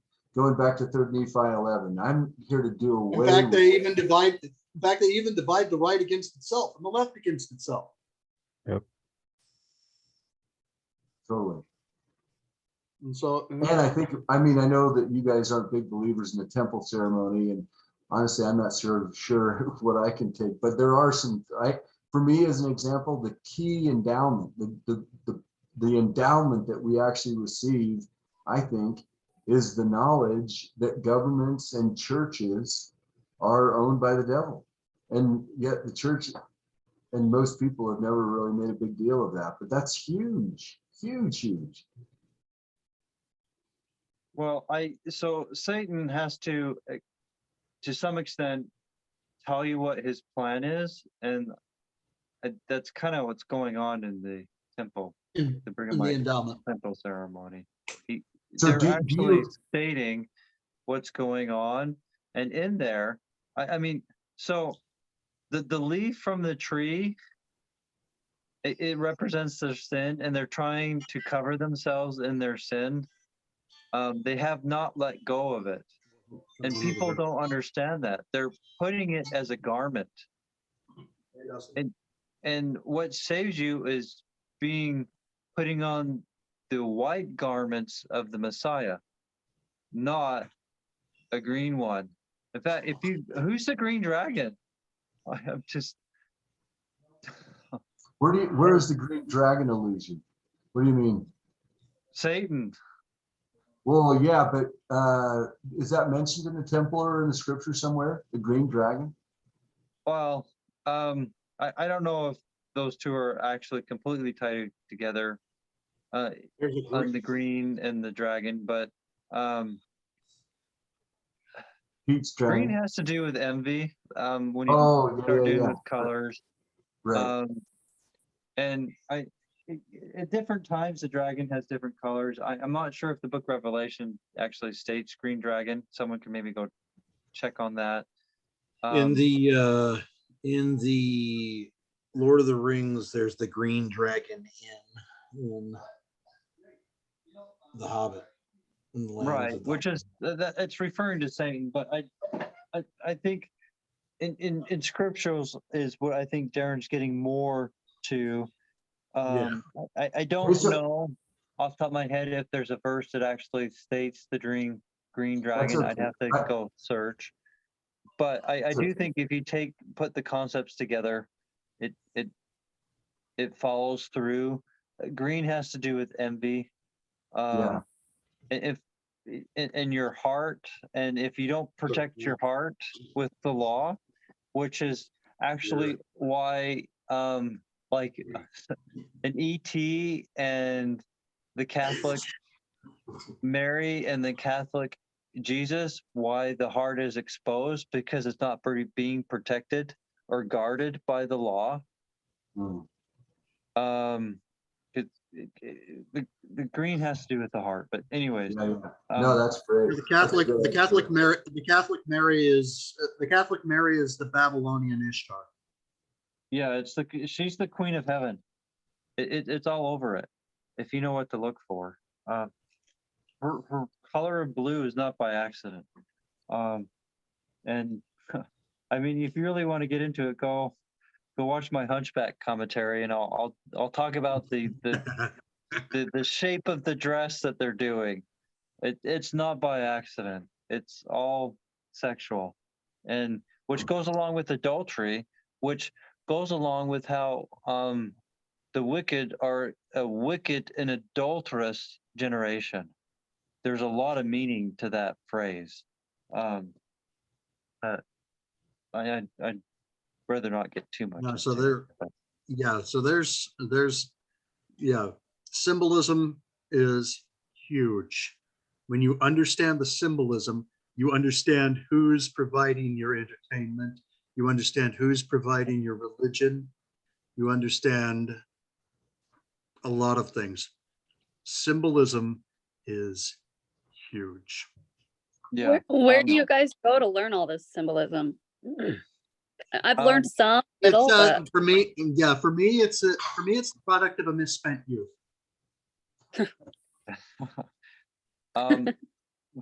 For me, it's been Yahweh who's been teaching it to me, and the scriptures and thought. okay. And hopefully, I mean, with some of my Gnostic commentaries, I help some people start seeing some of it. Mhm. Because I bring out specific applications of it that's in those particular movies, right? But it scriptures, Yahweh, and thinking about it. Okay. But the most important thing isn't the most important thing to dwell on is not the deception. Right. The most important thing to dwell on is learning the truth of Yahweh. And I would Yeah. agree with Ben on that, because if you don't know the truth, you won't know how to spot the deception. Yeah. So Yeah. like in the Tanakh, Old Testament, it talks about how it's the job of the kings to bring out the mysteries. The king that's being referred there is not just the king of Israel, like, the one that does the governmental rule, but it's the kings of priests of Yahweh who are seeking after his ways diligently. That's, in my opinion, is the king that's being talked about there, because those are the ones that are going to bring out the mysteries, are those who are diligently seeking after him and his ways. Right. Yep. Okay. Knowledge of the truth and the greater light brings to light all darkness. And therefore, if you wish to know the depth of the deception, you must know the fullness of the truth. Right. And along those lines, no one but Yeshua knows how hard it is to resist sin completely, because he is the only one that resisted sin completely. So he's the only one that knows how hard it is, because he's the only one that really did it. Did it? Yeah. Because if you give in to sin, it shows you don't really know how hard it would have been to resist it, because you gave into Yeah. it.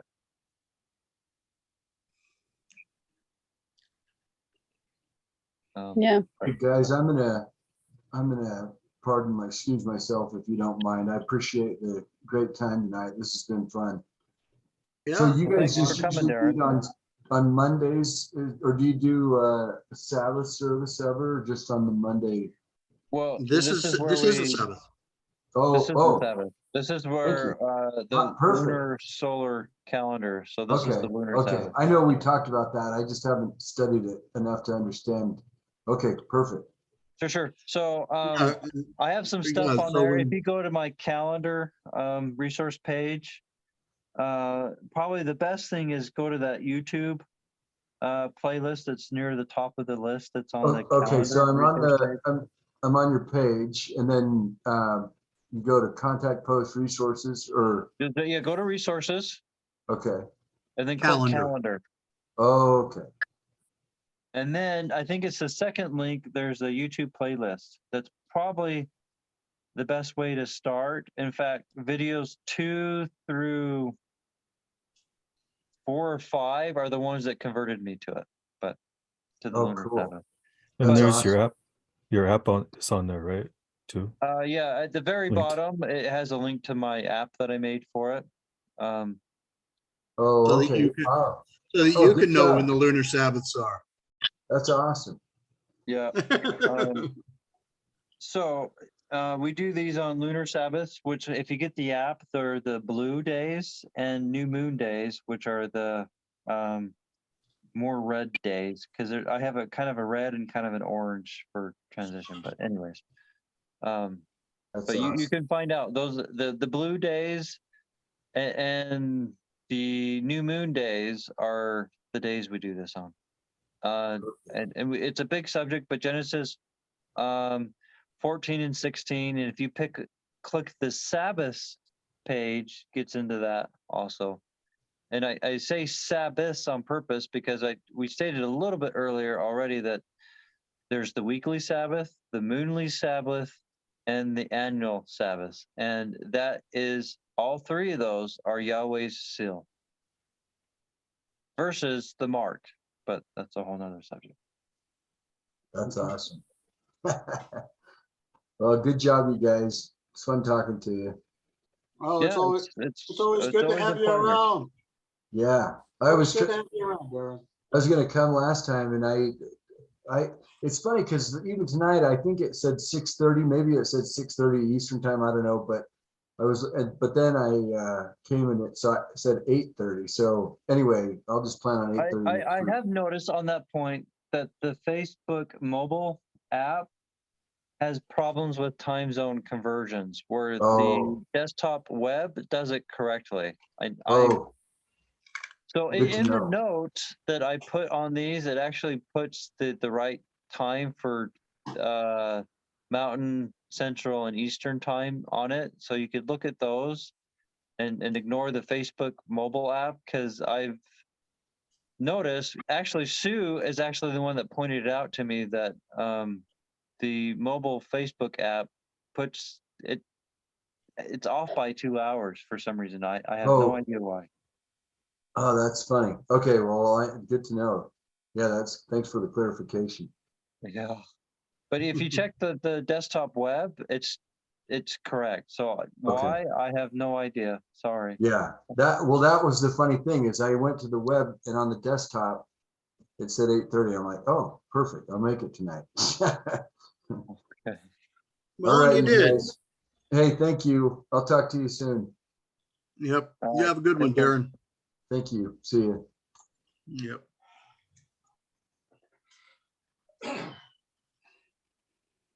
So I actually kind of forget what we were doing before Darren came. I don't know if Kesley has a question that she may want to go over, or I don't really feel like I've had a question this week. I'm trying to mull through the Book of Mormon again. So I'm in Jacob now, but I haven't really. Which chapter? 5. Ah, that one's a good one. Yeah. We long one. I talked a little bit about 5, how it's prophecy last week. I don't know if you saw that a little bit. I haven't watched it yet. Okay. But I will. Yeah, you might like it, because there's more to the prophecy that I brought out there, but I mainly brought up a little bit just to show when it gets to the end, it's a prophet. It has a prophecy that the mighty and strong one will be teaching Torah. Oh, okay. So you might find that a little interesting. Yeah. Okay. Yeah, I'll listen to that. Do you have something you want to share, Zach, or talk about? I've been wondering if, like, when we might do the Lord of the Rings. Yes, I do want to do that. Not tonight, because I'm not in the best situation. Yeah, I wasn't talking about tonight, but just wondering when we plan to do it. Maybe next week. The problem is, we were supposed to do the D&C sections today, but because of my power problems, we didn't.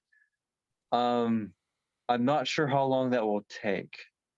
Other than that, if it's not that week, the week after that, because we do need to do that, and this is where we'll probably have to watch some and then do more next time, because I do think we want to do the extended, and that can take a while, right? Because I think just the movie itself extended is 4 hours.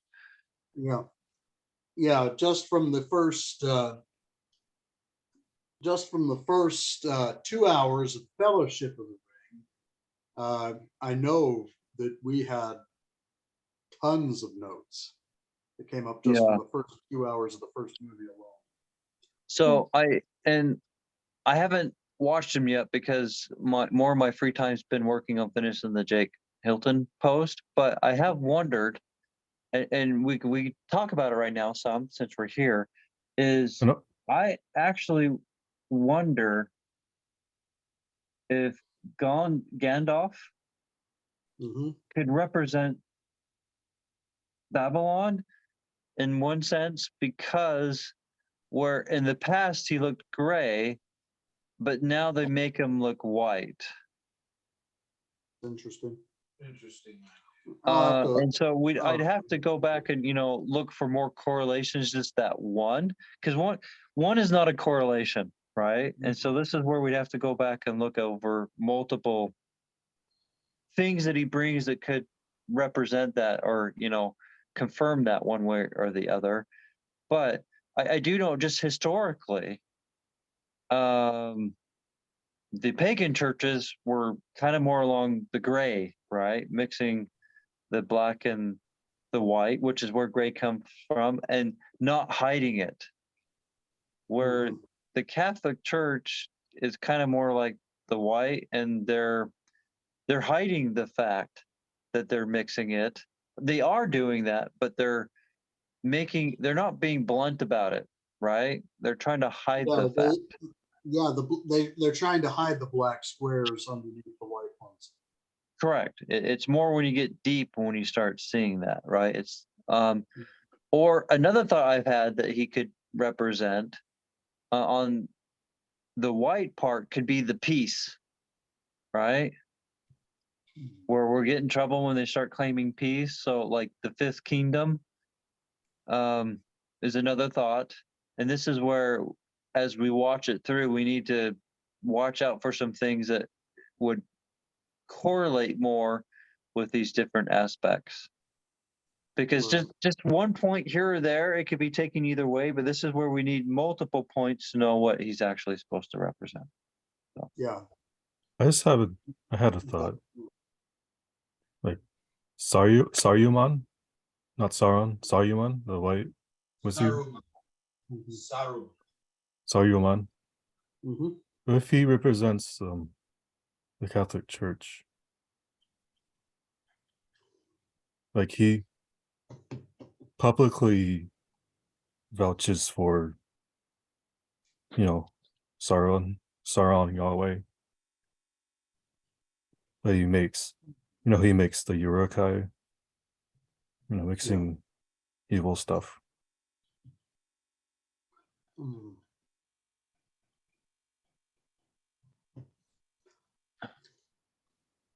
Interesting thought. I'll have to look.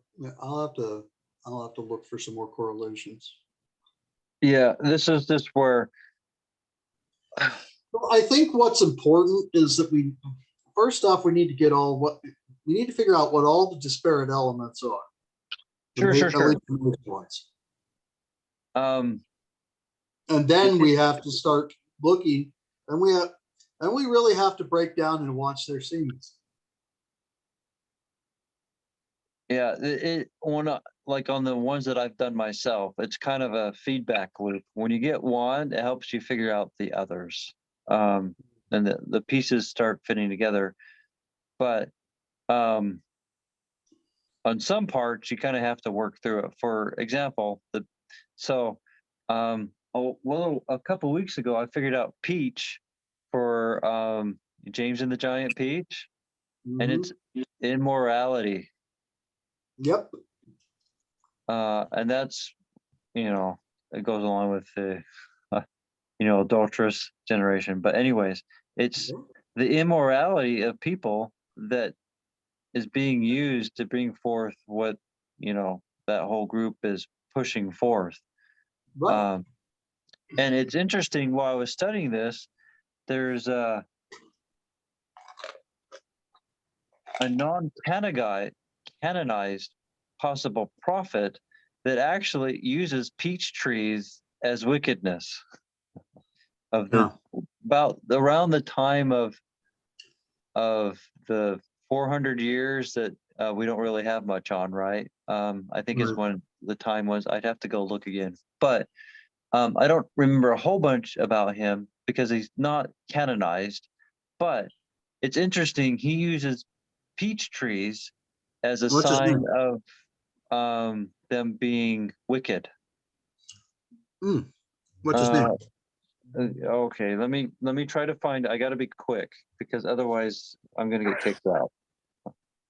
Let me hold on. So if I Also, like- disappear, I'll be back. Next week, didn't we? You posted on Facebook that you wanted to make tassels next week. Oh yeah. I hope to do that next week, and I didn't want to do it this week for those who wanted to order a kit. So on it's Nahum, Nahum, and it's chapter 3 verses 12 through 19 that talks about the peach tree and associates it with immorality. Interesting. But I've also like the peach emotion con also has immorality related to it. When you go online and just see what people say about it and what it means, it has to do with the immorality also. So they're coinciding with each other. The more scriptural basis and the non-scriptural are kind of saying the same thing. Yeah, but we're just conspiracy theorists who have no discernment. So there you go. Yeah. Well. Yeah. So the week after we do D&C, I'm looking forward to expounding the Lost Doctrine icon or logo. I won't get into it much on the recording, but I'm looking forward to doing that one. And then I'm actually kind of interested how people are going to respond to that.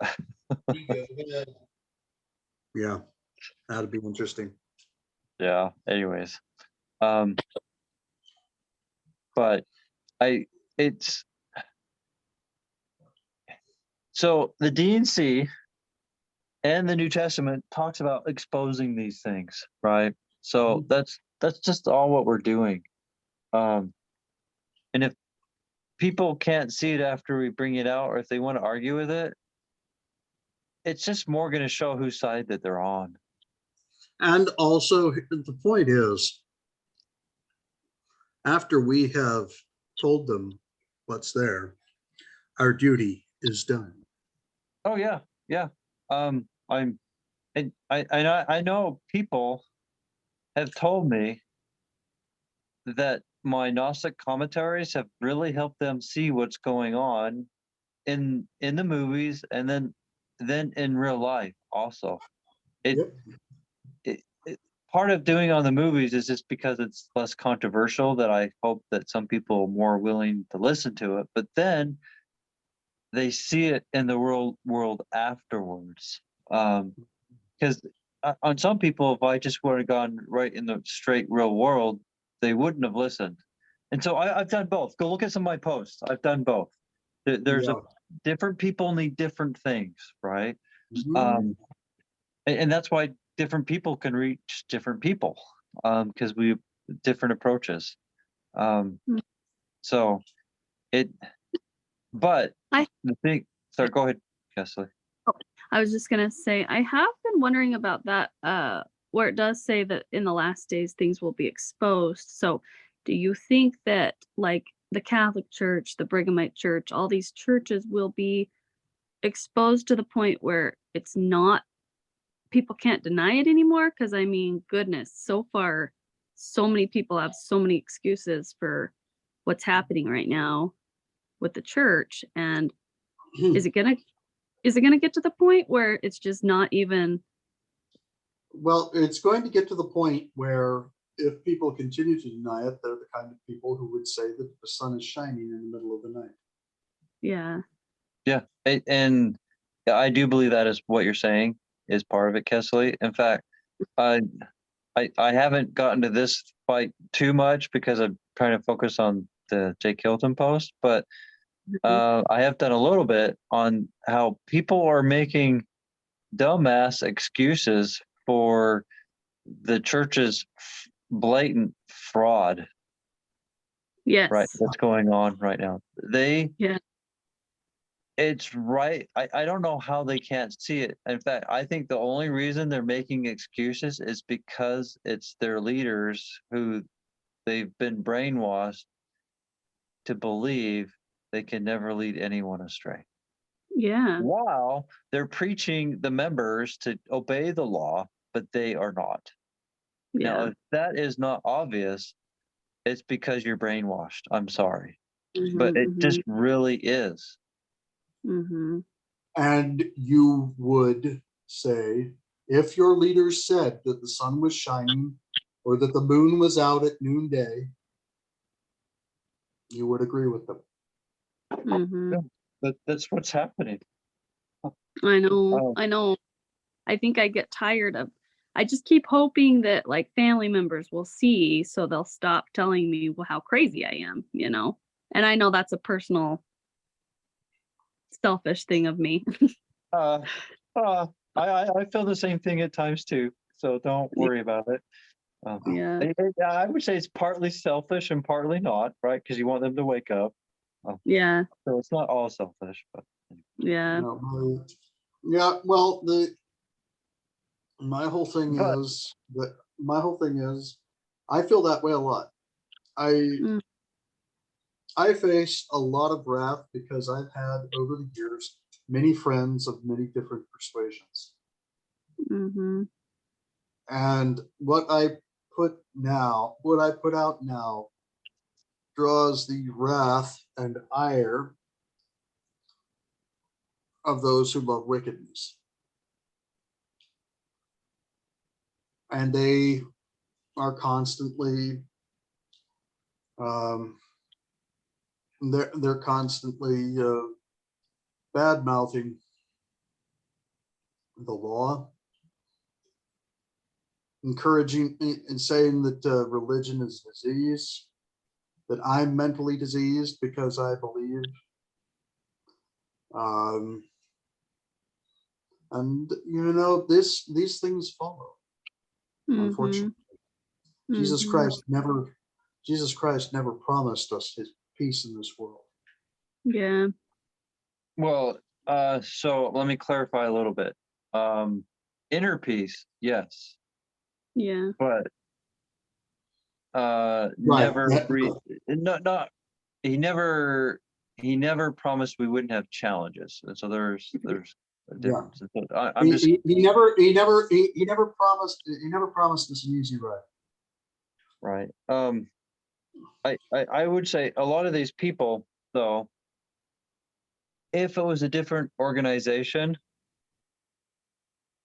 they would be saying something completely different, showing a double standard. I know. I know. And it, I know probably I haven't been harping on this one too much.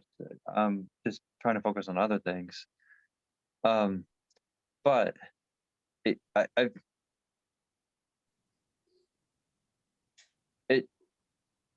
these people are just pushing a double standard. They're like, and they even are saying that, well, it was just the workers that are doing. No, if you go actually read the details, it was the first presidency period that told them to do it. Mm-hmm. To not just break the law, but fraud. And some people are even bringing out how the Temple Recommend interview, which is unscriptural, okay, but it itself talks about how you should be financially honest, and here's the church doing the exact opposite of that. Yeah. Yeah. Well, yeah, but we hypocrites. justify that because the government's a bunch of liars and thieves. So it's okay to lie to liars and thieves, Okay, right? well, okay. So if that's the case, and I do tend to agree with that, then stop telling them to keep the law of the land. Or law of the government, to put it more accurately, the law of the government. Then stop preaching that stuff. Right. Because I'll say, yeah, there is keep the law of the government up to the point that it tells you to break God's law. And we can get that in Daniel, with Daniel and his three brothers, and Paul in the New Testament, right? It's better to obey God than man. Right. The governments have their place. Keep it within reason, but not to the point that it makes you break God's law. So again, this brings me back to the $100 million question, $100 million hypothetical that everybody always asks, What's that? or that I get so often on.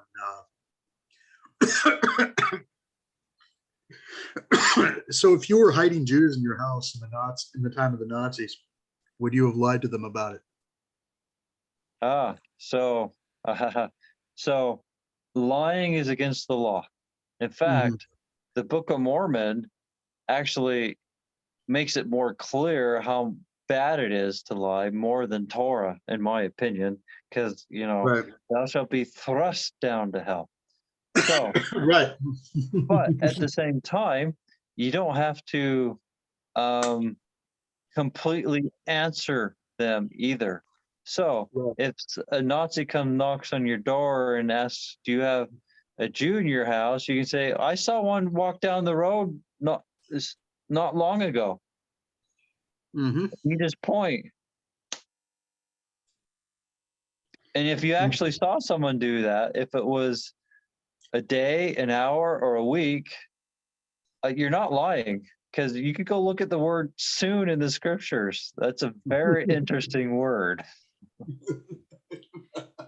So, did I lie? No, I did not lie. Now, I will also say, if you don't know how to do that, or didn't pre-think about it and how to answer some of these maybe tough questions in the moment, it may be better to lie. And this is where I'm not to the point where I can say yes one way or the other, but it would be better if you prepared, so that way you're not lying. You keep them in your house, just come up with an answer that's not a lie, right? Because there are times in the scriptures where prophets or people asked Yahweh for an answer, and Yahweh doesn't directly give them an answer, does he? He gives them something, but he doesn't directly answer the specific question. He gave them something. True. That's what I'm saying. That's what you should do with the Nazis. Give them something. Not necessarily what they're asking. Just enough to get them off your back and get them to leave you alone. I mean, it's maybe not the best way of saying it, but sometimes that's what Yahweh does when he answers prayers or answers questions. He gave him just enough to get him off his back, right? Yeah, true. So that's how you answer the Nazis. Just give them enough to get them off your porch. Yes, there you go. And still help the Jews. There you go. Well, I think you can all see it. I bring you that happens in the scriptures. Yeah. And it's not lying. And lying is pretty bad. So if you don't know how to do that, I'm not sure what to tell you. And Sarah and Abraham actually did not lie. No, they did not on that subject. No. On that subject, Sarah and Abraham did not lie. Because by their custom and tradition, she was also his sister. Yeah, they didn't have the word cousin. In fact, the reason why we say follow the tradition or follow your fathers, because they didn't have a word for grandfather back then, or great grandfather, right? It was just father. They didn't have a word for it. They didn't have a word for cousin. It was sister. He didn't lie. Yeah. But people want to apply what we know now or the way we think of things now to a culture that was completely different to justify themselves in their own sins, instead of trying to understand what was really going on and how they thought about things differently. Sorry, go ahead. It's called presentism. Yeah. It's where you apply the values of your present day society to a completely foreign society. That's just not how it works. The scriptures are to help us know of Yahweh's ways. But the tricky thing is, it was written during and given to people of a different culture that we're in right now. And so if you don't learn about the culture, you're going to misunderstand what's being said in the scriptures. I mean, I deal with this to some degree every day in my life. I married someone, a foreigner. That issue is still alive today. I mean, if you do international business, which I've dealt with, that issue is still alive today. But people will reject that because they want to reject the law. And so they'll find any way of English translations that they like to get around the law.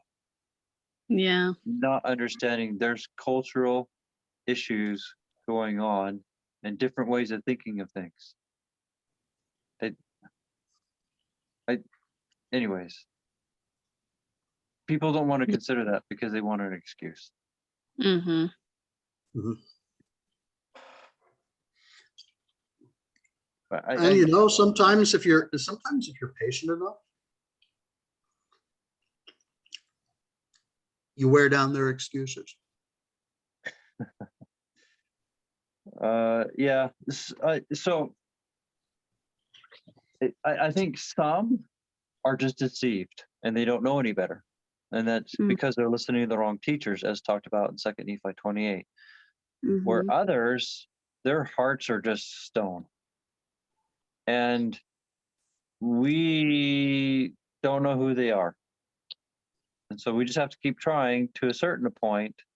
But at the same time, don't try forever, because Yeshua told the apostles, if they reject you, dust your feet and move on. So it's a tricky balance, because we still need to teach them. But in general, you could say that don't focus on it, but if it comes up again, help them, but don't make it a focus after you do so much with them. Yeah.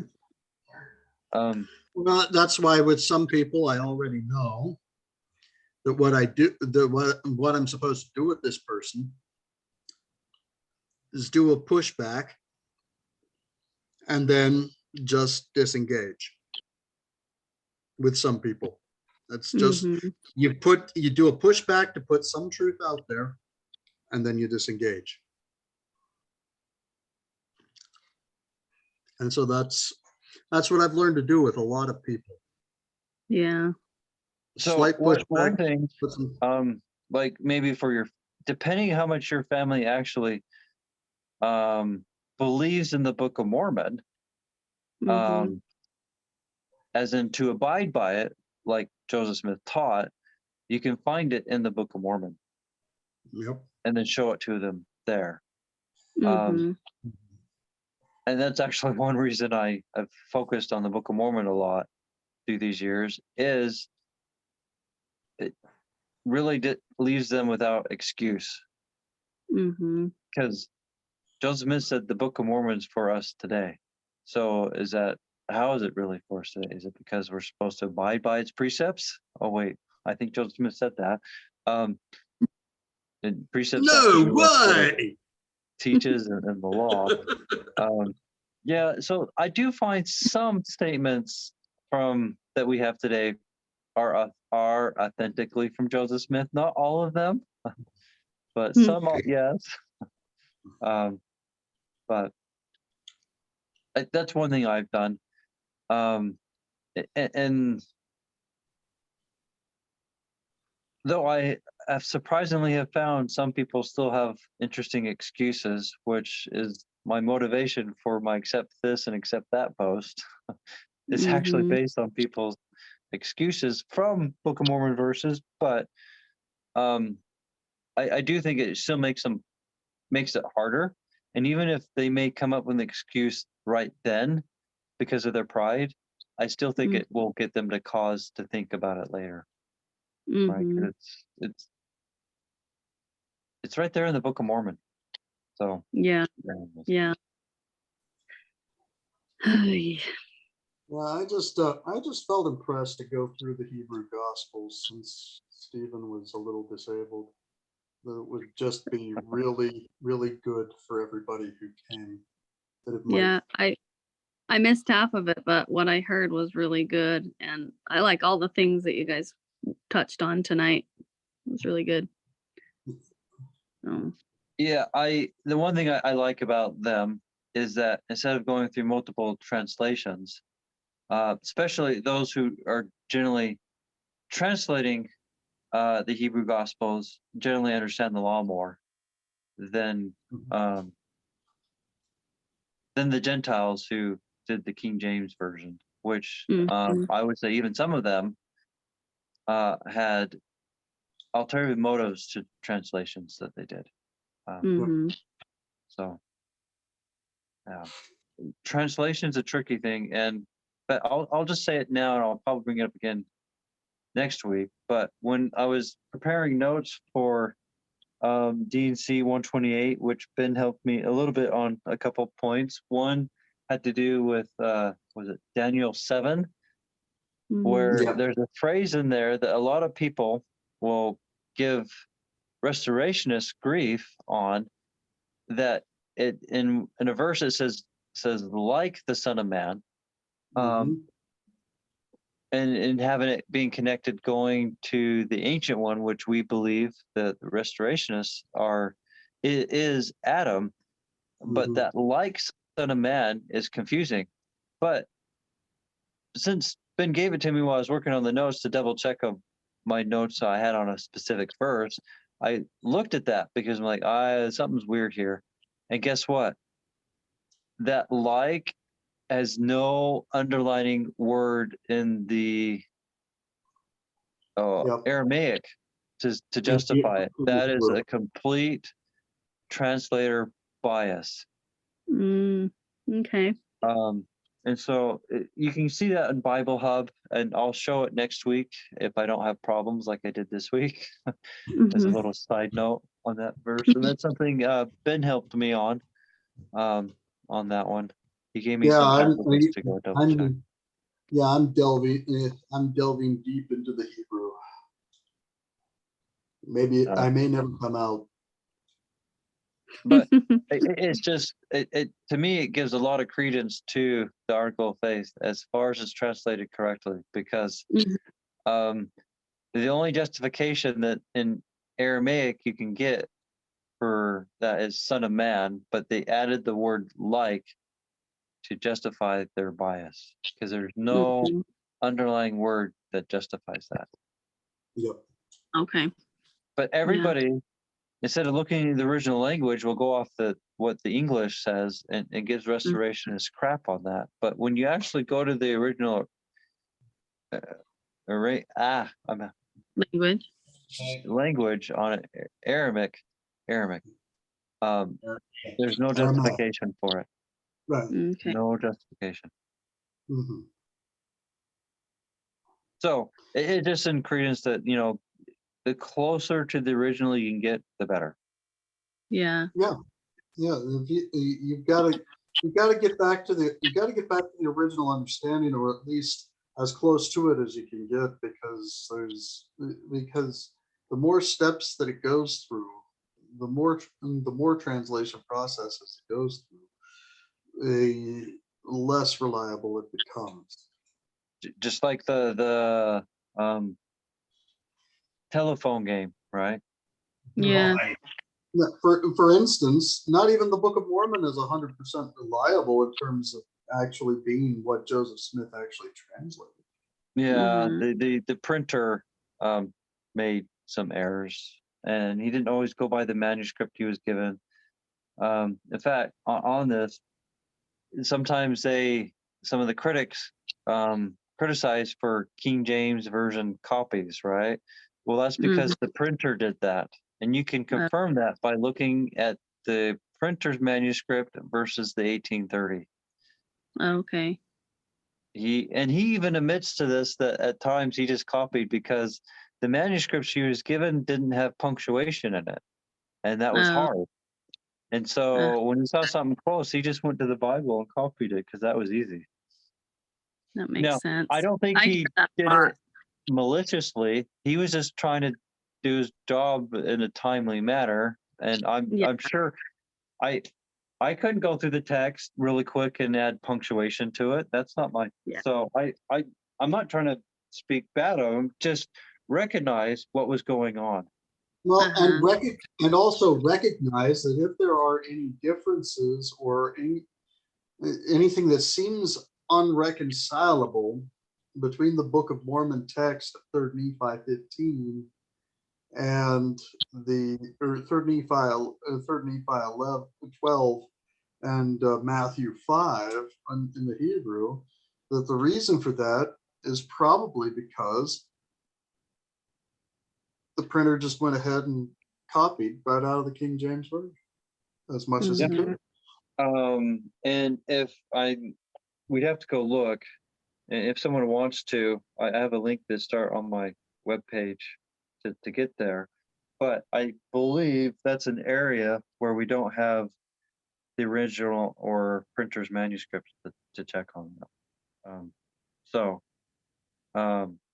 We can't say for sure, but there's, because of other instances of this same type of thing, it can be shown that. So I think it is very logical to assume that's what's going on there. Right? So, anyway. Yeah. Okay. But to get the details on that, they're on my blog on the right side. There's the variations or the critical text project. That's what it is. It's the critical text project. Okay. And it can be don't just go and read them. Okay, use them when you have something in question, because they're kind of dry. Okay. But it's useful for when there's various technical questions of what's going on. Okay. Most of the time it's minor things. Occasionally it's something significant, but yeah, anyways, it's rare for it to be significant. Yeah. Okay. Well, I think so we've decided that we're going to get into the Lord of the Rings around probably in a couple of weeks. Yeah, I just think next week probably won't happen, because if we can do the D&C sections like we're hoping to, I just think that's going to take a while. So it'll probably have to be the week after that. Do the D&C sections and get the seat sheets started. What DNC sections do you want to do? Because it'd be nice to read over. So it's D&C 127 and 128. And if you want, I can give you my notes, because I'm not trying to hide anything from people. In fact, if you want my notes, you send me your email, because 128 is kind of a big one. So that way you can be more prepared. And if you have questions, you can be more prepared to ask me questions. So I'm fine with that. I like to see the notes too. Okay. Message me your email, and I'll send it, and just remind me what it's for, and I'll give you my notes. Because I'm pretty open. I mean, you can get to it already, because my OneNote is out there for everybody to get to. To read, I share it read only. Anyways, but it'll probably be easier if I just email them to you guys, because it might be just because it's there doesn't mean you know how to find it, right? Yeah. Because there's a lot in there. Okay. In fact, sometimes I have a hard time finding my stuff in there. Okay, so it seems to me like now is a good time to say good night. Sure. So let's stop the recording. We should probably do a prayer then. So let me stop. Come on. Oh, there we go. Oh.